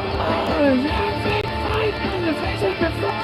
There's a fight of the never done to me down. Never done to me, hear it fight. Whoa, whoa, oh. From the moon, the simple was samurai. Cause I love my other swords. No, it's against the eye. None from some red ones. None from the side. Nothing they don't have means. But it's a lie. I hope. Did they watch an episode of the 90s anime show and base the entire thing on that? I mean, at least it was like some shit from the 90s. Because a lot of stuff from the 90s at least is kind of cool. So at least there's that. I mean, like, honestly, like, I don't have a bad view about the Tobey Maguire Spider-Man, like any of them. Like, including the one where Venom is in the 3rd movie. I mean, honestly, like, I think it's fine. That's why the trope where symbiote turns Peter into asshole comes from. I'm okay with it, honestly. I mean, I honestly think the 3rd Spider-Man movie in the Tobey Maguire franchise is fine. I don't think there's anything wrong with it. I think it's okay. In my opinion. Which one do you like the best? Out of all the Spider-Man franchises, I think I have a bias for Tobey Maguire in his Spider-Man franchise, you know, when it came to him being Spider-Man and stuff. Like, I mean, I don't know. I'm kind of fond of Tobey Maguire, the Maguire trilogy. Of the Maguire trilogy? Oh wait, so my favorite out of all of the Maguire trilogy? I don't know. Honestly, you know what? Tobey Maguire himself. Honestly, Tobey Maguire himself. I mean, in my opinion. I mean, all of the fucking, you know, like, William Dafoe, like, you know, like, dude, everybody, you know, like, I don't know. Like, I mean, it's kind of hard to choose. But if I had to really choose, but which movie? You know what? The one where he's, Venom. You know, the 3rd Spider-Man movie, actually. Like, I legitimately have a soft spot for that movie. I really do. I legitimately do. The second one's fucking great because of, like, you know, the fucking, octopus guy. I honestly forget his name. What was his name? Dr. Octopus or some shit? I literally forget his name. I mean, forgive me on that. The first one is good, especially for character development and plot-wise. I think the first one, like, honestly, the Maguire trilogy, like, when it comes to Star Wars, like, I mean, it's actually pretty good. I honestly think, like, all three movies, you know, in their own ways, are really good. I mean, I kind of have a soft spot for the third film, I think, you know, in myself personally, you know, in my personal opinion, but all three of them stand out on their own. I mean, like, all three are really good. At least in my opinion. I mean, like, obviously it's subjective, but I think all three are really good. I mean, I think the third one is personally my favorite, but I don't know. I mean, I really can't, like totally choose. I mean, my gut reaction says the third movie, but, I mean, like, if I really had to truly choose, like, if I had to really, like, break it all down, I might say the second Tobey Maguire Spider-Man film, but it's hard. I mean, it really is. Like, all of them are really good on their own. I mean, it's kind of hard for me, personally. It's kind of hard to, like, pick which one's the best. I mean, all of them just are really good. I feel like the first one is probably the one that, you know, is the less, like, greatest, I guess, if that makes sense. Like, I think the second and third one are, you know, the ones that kind of stand out a little bit. At least, you know, again, in my opinion. But, I mean, the first one, you know, it's not like, you know, there's anything wrong with it. It's just like, you know, how I remember it. Like, the second and the third films, you know, seem to be a little bit more, like, memorable or impactful or, you know, like, it feels more memorable. But either way, like, they're all so good, though.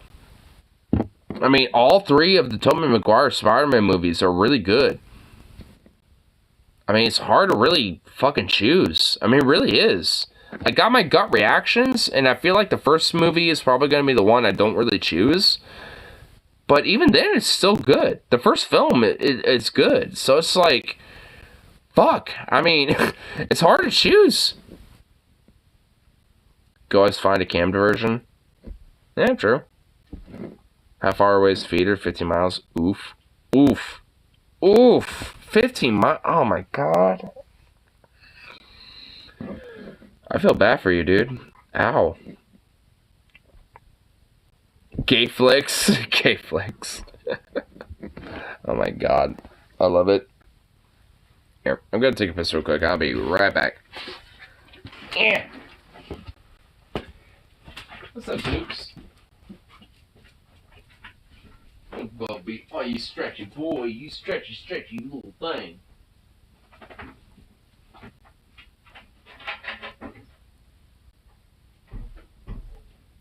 Yeah, you're not following me.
Beat.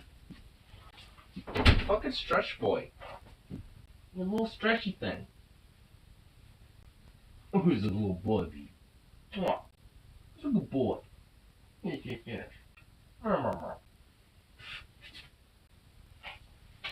Oh.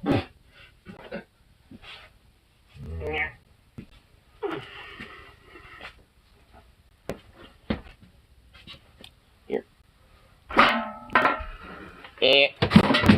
What the fuck?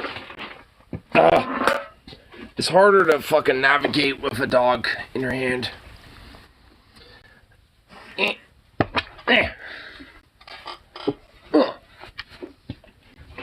What's up, Bubby? Hello, baby.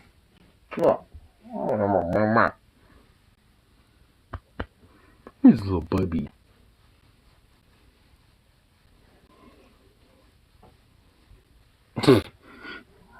Little goof.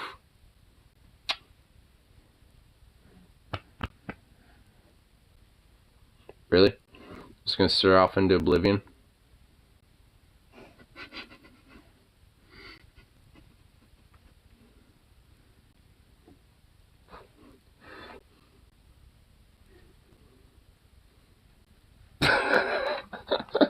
What?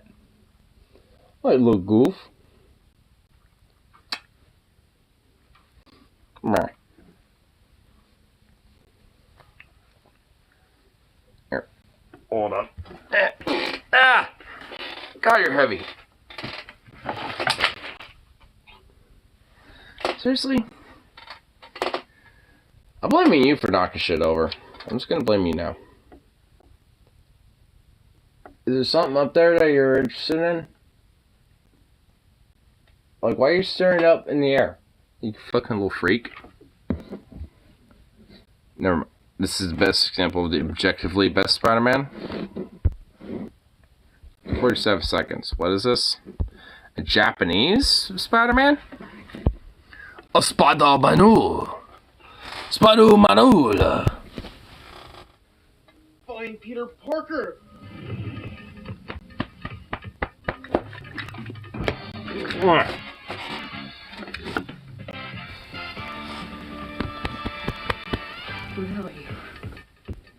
Damn, dude. Fucking flexing. Damn! Flexing on us, son. That's your Spider-Man. Dude, he has a fucking Tommy gun? Damn, bro. Damn, bro.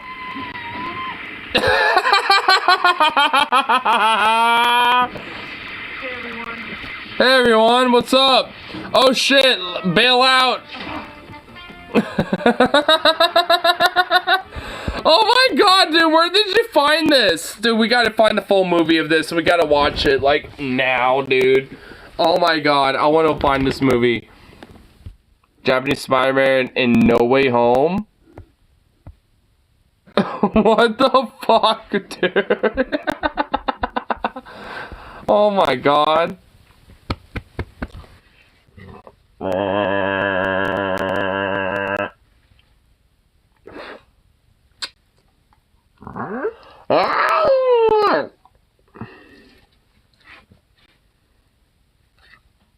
It's edited, but it made me giggle. Oh, it's edited.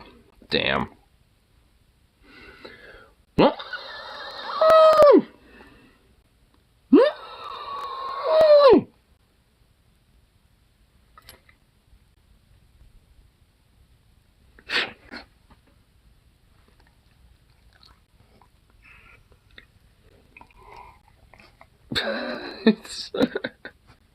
Really?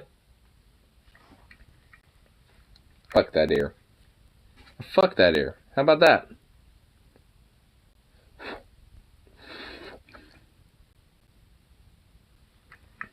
And fuck that ear too. How about them apples, bitch?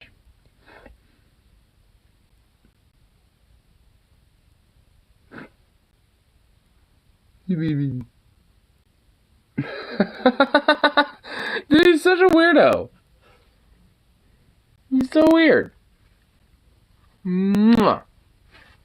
You sweet little baby.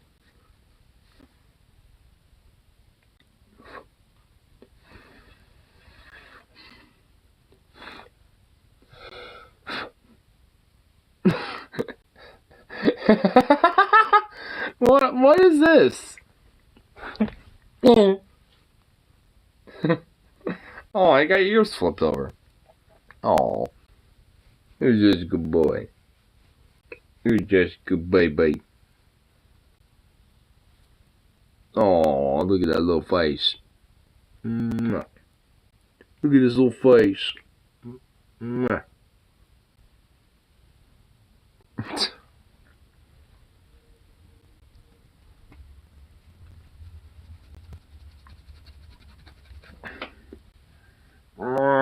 Smush. Little smush boy. Oh my god, you fucking worm. You worm! What are you doing? Oh my good fucking lord. Hold on. Look at him. Look at him. What is this? What? Oh my fucking god. What is this? Oh, well, okay, I have to hold on to him.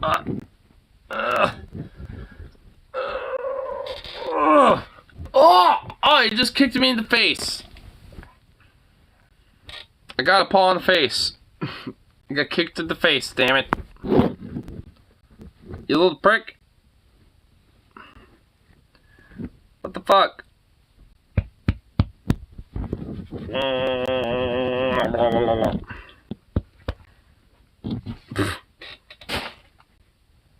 Really, dog?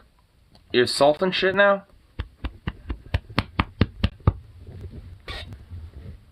What's up, baby? Yeah. Yeah. What the fuck? What are you doing? Oh my god. Oh, I just got whipped in the face by a tail. Oh,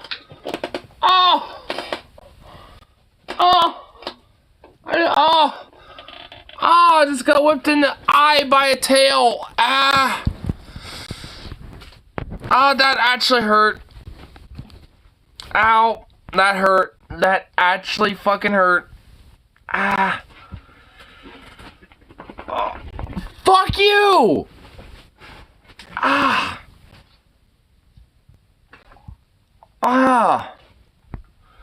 Ow! Fucking piece of shit. Goddamn dickwad. Ow! Stop playing Red Rock of Zukov. I'm not. Why would I do that with him? He does that, like, weirdly enough with, like, other humans. And I don't get it. Or male dogs. It's either male dogs or literally other people.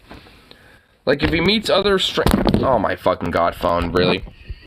Like, if he literally, like, fucking, like, meets other humans or other male dogs specifically, he gets his hump on. Like, I don't get it. I literally don't understand it. Like, I really don't. Like, female dogs, he doesn't do that with. You know, when it comes to, like, humans, he does that for some reason. I don't get it. I don't know why. I have to stop him when he does it. I'm just like, what the fuck you doing, dog? Get down. Like, he's so weird. He's like the most, like, not dog I've ever had or I've ever seen. He's so weird. You inherited your gay. Well, at least for male dogs, I guess, I suppose. Yeah, I guess I groomed him. I groomed him a dog. Is it transmitted after all? Yeah, dude. Did I groom my dog? Oh, shit, bro. I mean, here. You know what? Like, kind of prove the point a little bit, funny enough. Like, here. Oh my god, I have like 8,000 concert pictures. Where's the... Okay, here. Yeah, finally, near the end. Right here. You know, these two? Like, when I was at the furry con when Zukov was there, for some reason, Zukov looked at her paws, like this paw right here, and thought, damn, son, I should get some of that. Like, he looked at the paw and it was just like, damn, let me, it's like, let me have that. Like, he looked at everything else, it's like, ooh, you're a friend. But for some reason, those little fluffy little paws, or basically like little balls, basically little fluffy balls, just like, he thought those were like, ooh, let me have that. But like, everything else though, for some reason, he was just like, nah, you're friends. You're friendly, and I want to like play around with you, and or like chew you, or like chomp on you or something. But for some reason, the paws though, he was like, nope. He was all about that shit for some reason. And again, he's a fucking weirdo. And also, at least funny enough, like, Zukov apparently is like the rare dogs that is not afraid of furries. Because apparently most dogs are afraid of fursuits. But he literally walked right up to him. Like, he's actually legit deadass more curious about, like, furries than most dogs. They're actually, like, most dogs are like, what the fuck? Or like standoffish or legit scared. But Zukov is like super friendly with them. So, I mean, I'm happy about that actually. The one day I sent him there, he actually, outside of his weird little hump fiascos, like, I mean, beyond that, he actually did a pretty good job. He was pretty friendly, didn't do anything wrong or anything like that. He just having a good time. So, too much of a good time, actually. But nonetheless, seemed like he did good. So, next time that con happens, I might just bring it along.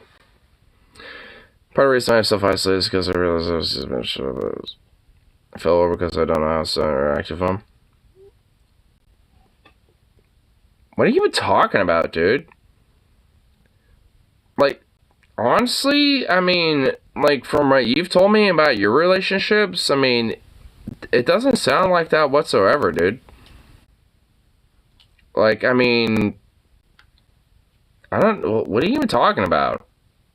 It's like something that I don't know that you're talking about here, or something like, I mean, from what you inferred about, like, your relationships, in the past, I mean, it literally doesn't sound like that, so what the fuck are you talking about, honestly? I mean, because, like, if you, like, because if I'm, like, confused about it, and like, because, I guess just as a random, quick little assumption, just told you about Carrie, I forget, lol. Well, I mean, the thing is, though, I mean, just even with what you've told me about her, I mean, it's like, nothing about how you go about a relationship is manipulative. Rose, I totally manipulated without realizing. What? Wait, our Rose or the Rose or your Rose?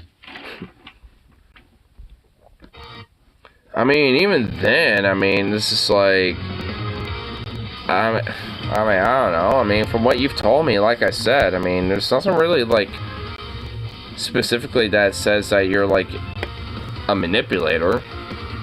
Dude, one of my friends that I have right now that's in a relationship is literally more of a manipulator than you are right now. Just from what my friend Harley's told me. Like, he literally wants to move in with his girlfriend so she can escape during arguments and shit like that. Literally some Steven Crowder shit and stuff. Like, I mean, you were there when that was going on, when Harley was telling me about that. Rose wasn't, but that's unironically some Steven Crowder shit. Well, that's what I mean. Like, that's manipulation. Like, whatever your fucking relationships were are not manipulative, or, even if maybe there is, like, I mean, it's not really, like, manipulation in the sense of what I would consider such. I mean, maybe you were trying to, like, get something out of a relationship, but, I mean, a part of a relationship is obviously you're, like, having a mutual gain from something. I use manipulation to get sex. Well, what? I don't know. I feel like there's a gray line with that. What happened? I know the Crowder stuff. Okay, so my friend Harley, Rose, you know my friend Harley. I talk him out a lot, right? Well, we have a mutual friend, a longtime friend, Logan, that we know about. You know, that, like, I don't know if y'all, you know, are familiar with, but I've talked about him before. And, you know, and Harley is his roommate. But my friend Logan is in a relationship with a black woman right now. I don't think really her being black has anything to do with it, but, you know, just figured, you know, for detail's sake, I guess. But, you know, with it, though, it's just like, he literally has had, like, a rocky relationship with her so far, and despite that, though, wants to be engaged with her, apparently has tried to get an engagement ring for her at some point, you know, in the past, recently, and wants to move in a townhouse, which he's already solidified that, but not just with her, but her sister and my roommate Harley, for ungodly, who knows fucking reason, which Harley and their sister, like, they don't know each other, so that's also really fucking weird in the first place. On top of that, there's, like, you know, the fact that they have a rock relationship, and my friend Logan also has, like, legit unironic Jordan Peterson-esque aspects about how he views women. And there is, like, you know, because of that, legit, like, some misogynistic fucking views and positions that he has. And I really do think that, like, this idea of getting this townhouse and having this relationship is a way to try to control this woman, as a way to, like, you know, manipulate her into, like, you know, fucking having, you know, like, you know, being, like, basically forced into a relationship with them. And so she can't escape. Like, literally verbatim from what Harley said, he says, like, I want to be in town, so if we get in an argument, you know, she can't escape from me. She can't run away. Like, I mean, not verbatim, but that's basically the equivalent of what he was saying to him, my friend Harley. And Harley told me that. So, what the fuck? Like, if my friend Logan told that to anybody else besides Harley, they would pop the fuck off. I would pop the fuck off on him, dude. Like, if I heard that shit, I would pop off on his ass. I'm like, what the fuck do you mean? Like, are you serious? Like, you think that, like, you know, you want to trap her in a fucking, you know, an abusive type of sense? You know, like, oh, she can't run away, so she has to, you know, force to deal with whatever abuse that you might have to throw at her. Like, would you really, you know, just seriously, you know, like, realize what you fucking said? It's like, what the fuck? I mean, it's some insane shit. Being legit, because my uncle did that with his first wife and her sister. Well, wait, what? Like, maybe because he could get in 3. Well, no, I mean, not that. It's not because of that. I mean, he doesn't really say anything about that, so. And besides, he's had a 3-way before.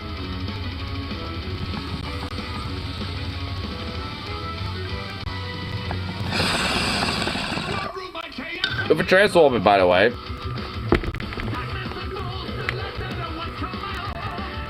He's had a 3-way with one of my other friends and a trans woman. So, I mean, he's had 3-ways before. And pretty raunchy ones, too.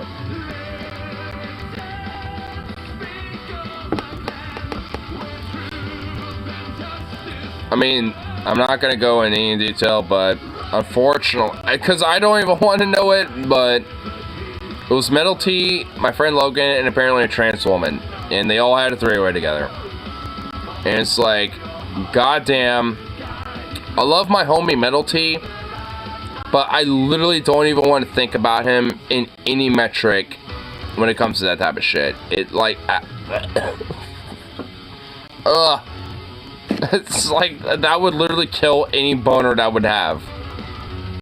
And yet, one of my boys, you know, fucking had a 3-way with him, with a trans woman. So,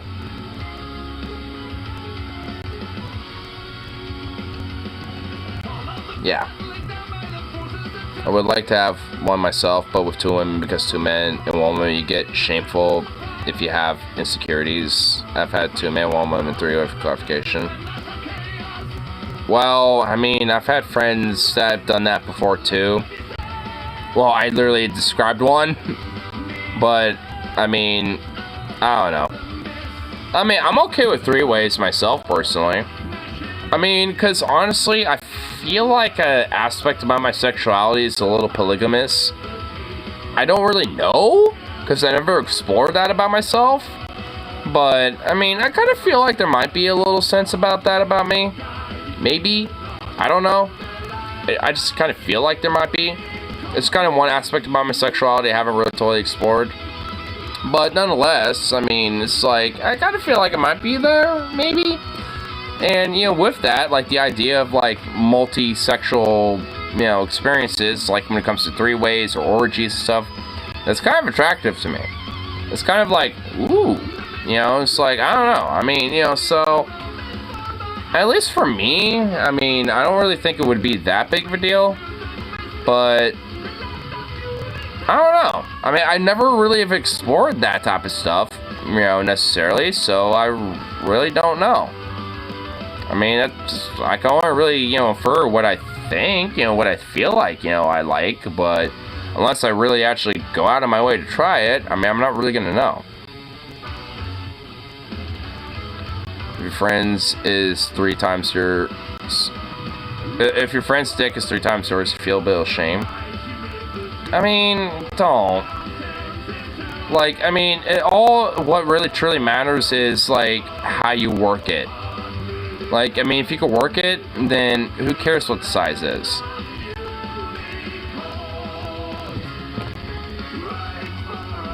I mean, at least as far as I'm concerned. Because frankly, I've had, you know, like, you know, different dicks that are not exactly, like, big, but I've also had big ones too. And it doesn't matter either way. If it works and that type of shit, you know, fucking, like, you know, gets me off, it gets me off. Like, I'm just gonna be honest, my friend Harley is not exactly the most endowed person. I mean, he's wide. I mean, he's got a pretty decent dick. I mean, I'm just gonna be blunt with that. But, I mean, when it comes to, like, the biggest I've had, he ain't near that. I mean, I will just be blunt with that. I'm just gonna say that right now. But, like, he still knows how to work it, and that's the thing. If you know how to work that shit, it don't really matter what the size your package is. If you know how to work it, you can work that shit. And you'll pleasure anybody. So, I mean, it doesn't matter the size of the package, it's just how you work that shit. If you can work it, then you know how to work it. And that's all that really matters, really. I mean, fuck the size. Who cares the size? That woman's such a manufacturer tends to care. Does that prove? Yeah, literally, that's not prove what I'm saying though. I mean, because frankly, like, I got a package myself personally. I'm not gonna go in TMI. I'm just gonna leave it as vague as that. But like, I mean, I'm not like, I'll be blunt because of my lack of experience. I'm not the most, you know, endowed when it comes to working it, but I got it, you know, so to speak. I mean, that in itself is an attractive thing, but nonetheless, it's just like, if you don't know how to work it, then what the fuck does it really mean? Right? It's like, I mean, you gotta know how to work that shit in order to, like, you know, really pleasure somebody. And like I said, if it's small, big, wide, narrow, fucking, like, anything in between, flop that shit out like an alpha male. I mean, frankly, right now, it's kind of just, like, in shrivel mode. Like, it's kind of like, you know, the show Don't Tell. You know what I'm saying? That's kind of what's going on. And also, I don't want to be banned on YouTube, so there's that as well. I literally don't want to be banned on YouTube. So, if it was DLive or, like, Pornhub or something, because Pornhub does live streams too. But, like, you know, if it was like any other platform, sure, but, yeah, nah. Translation is beta. You underestimate the fact that I would unironically flop my dick out right now. You underestimate the fact that I would probably do that. Not on top G. Dude, I'm not even kidding, bro. You underestimate the fact that I unironically would flop the dick out right now. Like, if it was not the fact that I'm on YouTube, I literally would do that. You think I'm kidding? You really think I'm kidding? Like, you actually think I am right now, do you? Way ahead of you. You're already naked, are you? Oh my god.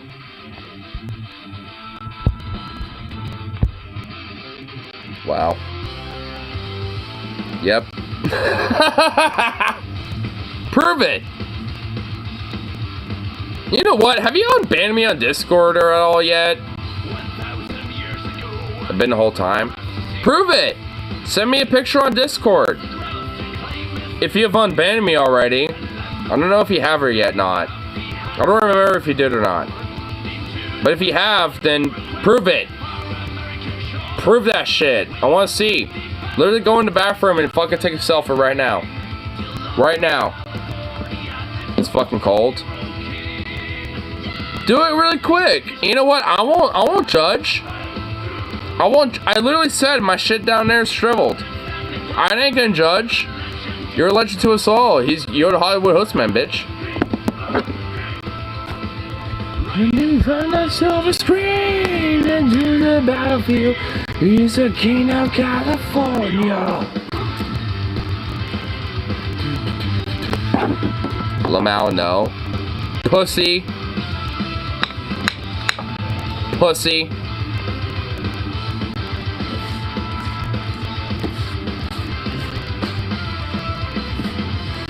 He was a warrior with armor made from wool. Watching others have to raise the power of the hood. Rising out of the field of empty out of age. Like would he ride his aim and riding from the same. Like a telling every ever walked the land. If you ever witness man, you'll surely understand. He's a Hollywood roots man, hail to roots. He's standing tall, a legend to us all. He's a Hollywood roots man, he's the king. Riding from the silver screen into the battlefield. He's the king of California roots. I'm Byro's not gay. I don't sharp a target at all. You know what? Unfortunately, there is a target on your back the entire time. You've been wokeified by target every step of the way. If you don't show pictures or you're dick or ignorant, it means you're gay. True! Which that means you too, Rose. So, that means you too.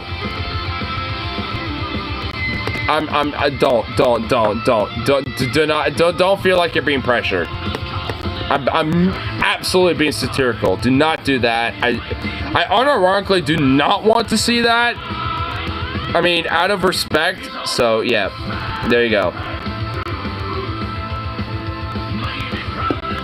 Out of respect for the G.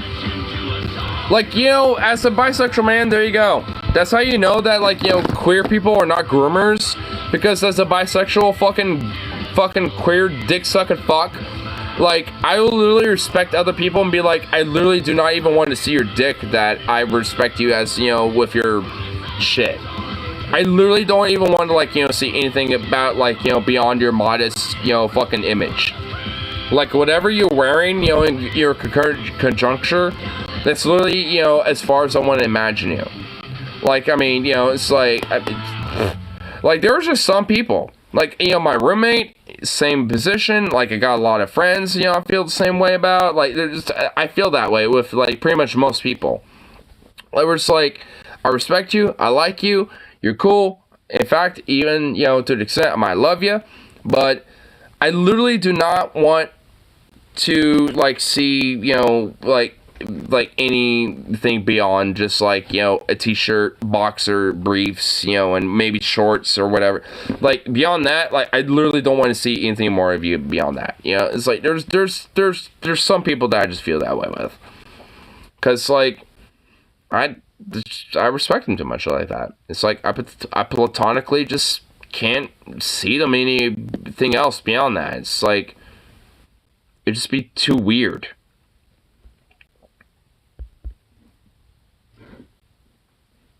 What's it? Like this? Will it even fucking pull up the thing? Hold on, I just got out of the shower. There's some juice on the table. It's not even showing me the thing. What the fuck? It's literally doing this. What the hell? I came looking for booty. You came looking. Shut up. I want to see this first. Fuck. Hold on. Boondocks? Boondocks. Get out of the shower. There's some juice on the table. Mm-hmm. Take your time. Take your time.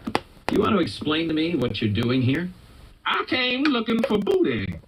You came looking for sex with an underage... Is this Purple Ake? Boy? Oh, no. I ain't come looking for no little bars. I ain't got no milk, no cookies, nothing. I came looking for... Purple Ake! A man's butt? Excuse me? Oh, I know who you are, Chris Hansen. Yeah, dude, this is Purple Ake, dude. Dude, yo, I know who this is based off. Purple Ake. Purple Ake. Yo, I know who this is based off. Yo! Dude, my friend Metal-T, fucking tells me about this way too much. Dude, my friend Metal-T has got a weird fixation on this shit, bro. Dude, Purple Ake. Dude, oh shit. Oh, dude. Oh, no. Oh, it's your Chris Hansen. I watch your TV show all the time. So you can go ahead and bring them cameras and them police is waiting outside. It don't make me no difference. Now, I tell you what. I like you, and I want you. We can do this the easy way, or we can do it the hard way. The choice is yours. Well, I don't think you and I will be doing anything any kind of way. Okay, I see you choosing the hard way. Okay, cut. This isn't working. Someone get this guy out. Oh, man, ruin that bike. No, Chris, I'm a warrior. I am the... Purple Ake. No shit, Purple Ake. Dude, dude, oh my god, I love it. Oh my god, I love it.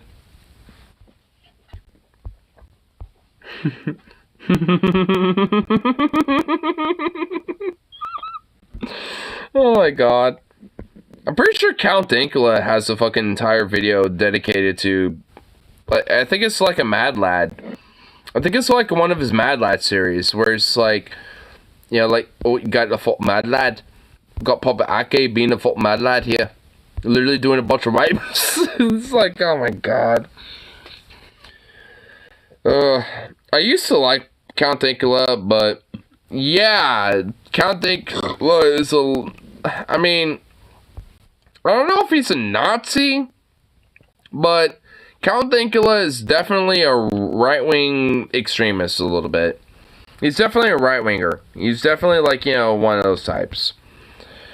I mean, yeah, like, I used to like Count Dankula, but, like, once I saw, like, Vosh kind of, like, actually legit, like, debate him every now and then, like, that dude was, like, way too much of a fucking weasel, to make me think he's just, like, some sort of, like, comedian memer. He raised his pug to be a Nazi. I mean, the thing is, like, ostensibly, like, it can be seen as a joke, which, I mean, I understand it. I can see that. But considering Count Dankula as an individual, considering his content ever since, not just then, but before then and afterwards, like, he's a little sussy baka, if you know what I mean. He's a little sus. You don't make nacho jokes like that. Well, that's kind of what I mean.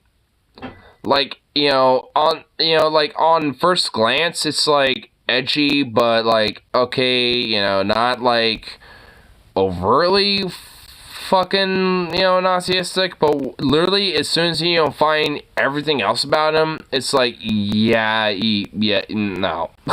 Like, the dude's, like, at least at minimal, a fucking right-wing piece of shit, and at worst, like, kind of fascistic as fuck.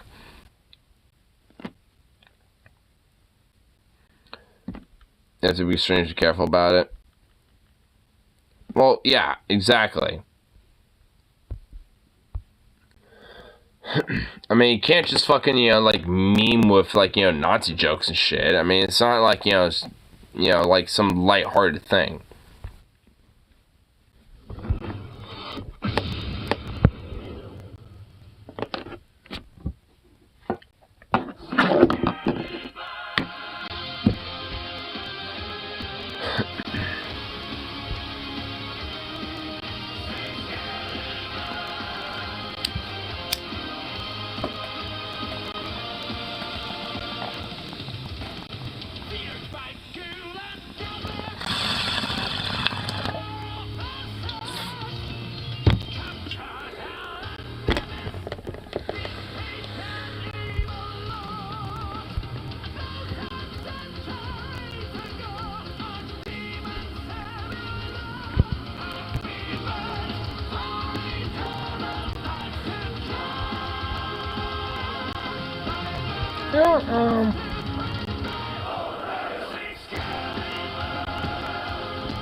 Yeah, I haven't done in a while.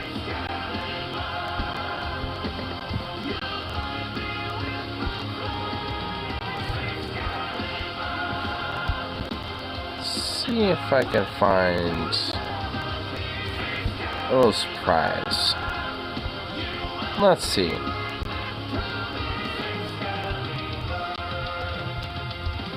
Cat video. Oh, you got a cat video? Ooh. Well, fancy. I might play after this video. Or, well, not video, but song.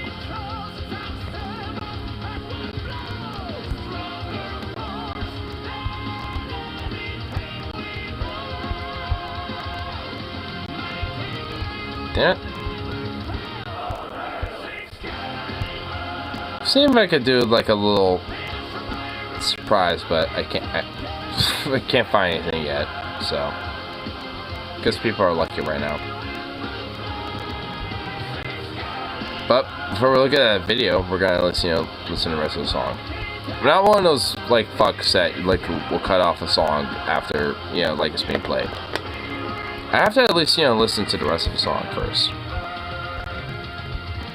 Like, my roommate is, like, honestly, like, one of those weirdos that will literally, like, interrupt the song, like, halfway through it. And it really annoys me.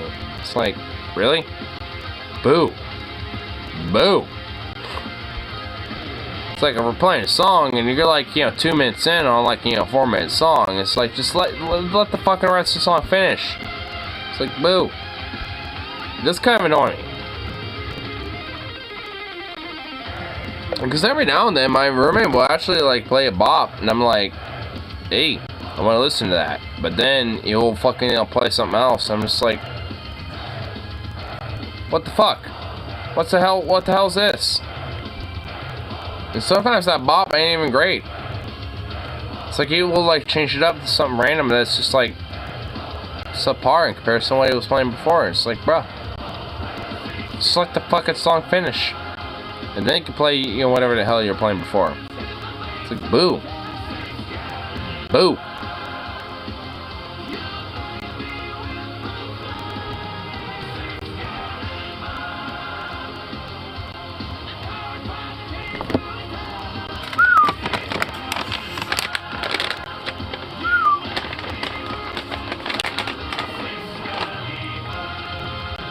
Come here. Hey, you. Come on. I'll be right there for you then. Come on, it's right there for you. Little prick. Sit. Are you paying attention to fly instead? Really? Sit. It's a fucking dog. Come on. Sit. No. Sit.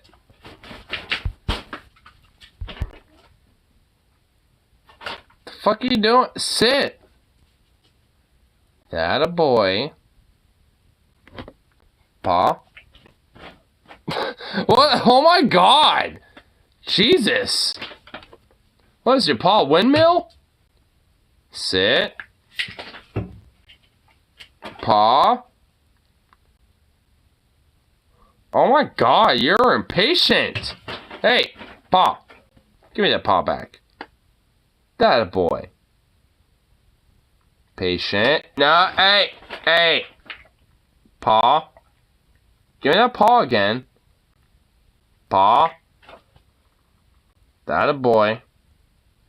Patience. No. Hey, stay. Stay. Hey. Stay.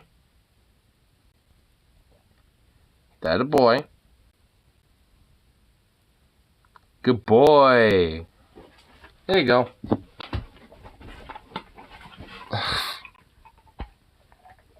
Fuck goof. Best Soviet cat memes compilation. It's barely 4 minutes. How's this a compilation?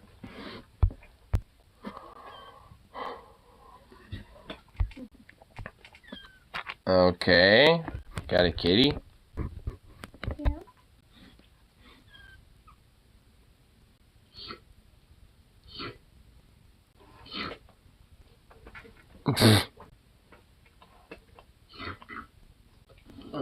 Buddy?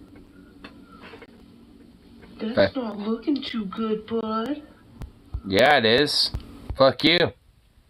It literally is, because a cat fits. If a kitty fits, it sits. So, fuck you. How about that, bitch? Kitty fits. So, buddy. kitty fits, so sits. Meh.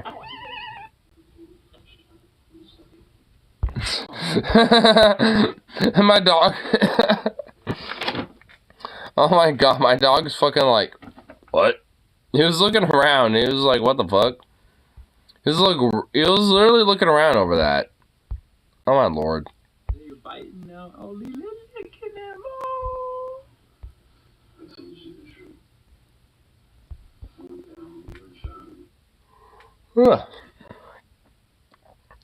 More Soviet and less cat. Well, there's a lot of cat going on. Murr. Murr. Murr. Murr. Murr. Murr. Murr. Murr. Murr. Murr. Murr. Murr.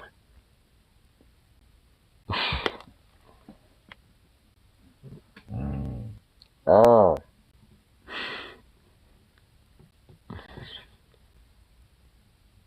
Oh.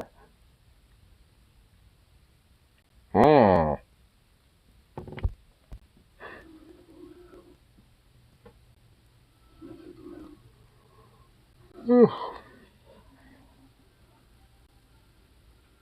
Welcome to the bread bank. We sell bread, we sell loaves. We got bread on deck, bread on the floor. Stick. What the fuck? I mean, I guess the cat was needing, probably needing a bunch of bread. Oh, that poor baby. Oh my god, that poor little kitten. That poor little baby. Aw.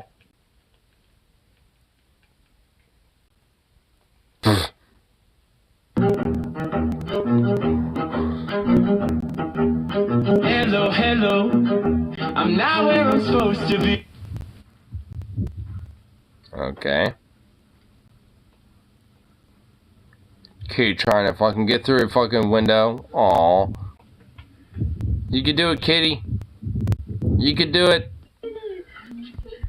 We'll never know. Oh no.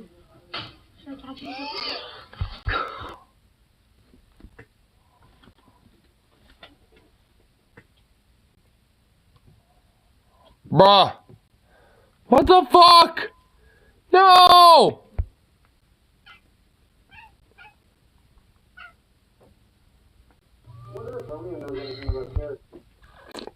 Whoa, you don't get a fucking follow-up? Oh my god. What the hell? That poor kitty.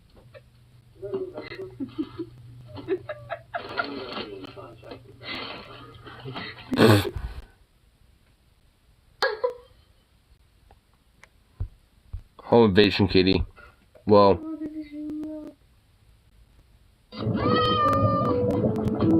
Minecraft kitty.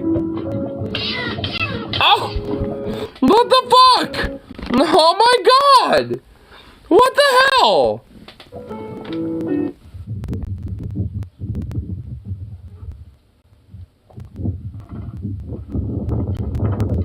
Okay. Tell her to give me the Sheba next time because the meow make. Hey, yo, who was that on your goddamn forehead?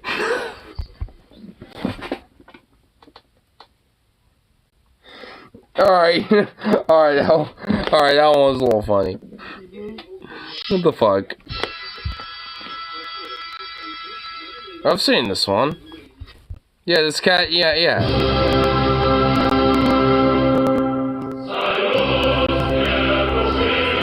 Alright, you know what? I kind of seen this one before. Like, this cat's been mean in Oblivion, and this is like one variation of it. Alright, we get it.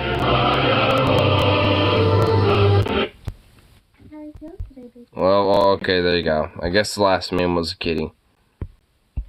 Kitty being a comic kitty. Cool. That's what. Amazing. Get off my lap. Kitty fart.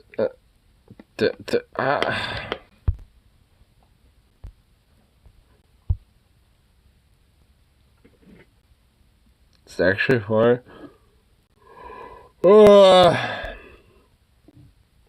I mean, I'm starting to yawn excessively. I feel like my brain is not exactly gonna be able to keep up with this. I guess we'll try. We'll try. I think sleep deprivation is starting to succumb, but...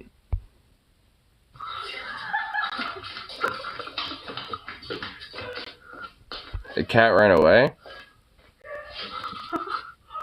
Okay.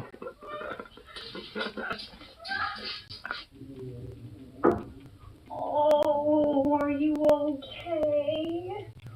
That's a rabbit. We got you. Mommy's got you. It's alright. What the f? Okay. Hendrix, come here. Come here. What happened? What the fuck? Wait, did someone try to have like a literal lethal weapon, you know, fucking be a trap? For the dog? Dude. I'm not liking this one. This one's shit. This one's mean.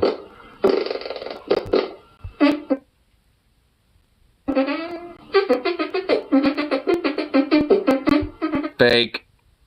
This is fake. I mean, this is really fake. I mean, dude, really? Dude, this is fake. Fake. Kayfabe. Kayfabe.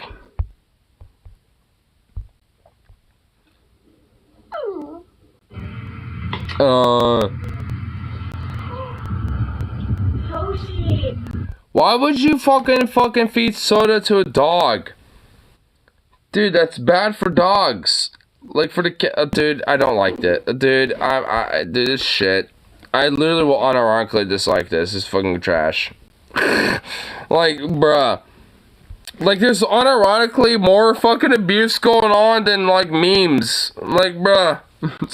Like, dude, feeding caffeine to dogs is, like, literally toxic. Like, bruh.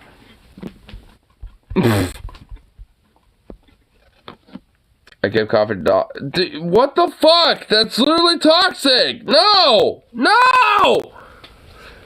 Oh my god. Oh my god. Randomness makes me laugh. Yeah, so does it for me. But it at least has to make some fucking sense. Like, that didn't. You know what makes sense is just, like, eating some food. Because, like, my God. I'm a little hungry, and I just need to, like, fucking, like, contemplate on life. At this point. Go to bed. You're not my mom. I ain't gonna go to bed until like 3 hours late. I ain't gonna go to bed until 6 in the morning. How about that? Fuck you. How about that? How about them apples? How about them apples for the horse to feed on, huh?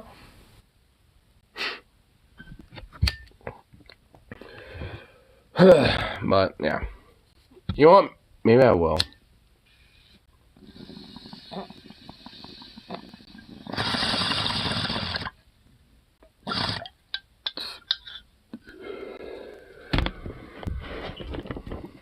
Streaming them, bitch? Nah. Because I got other things to do. Like eating food and stuff. So, peace out. Of course, I'll be back on for the next one, so.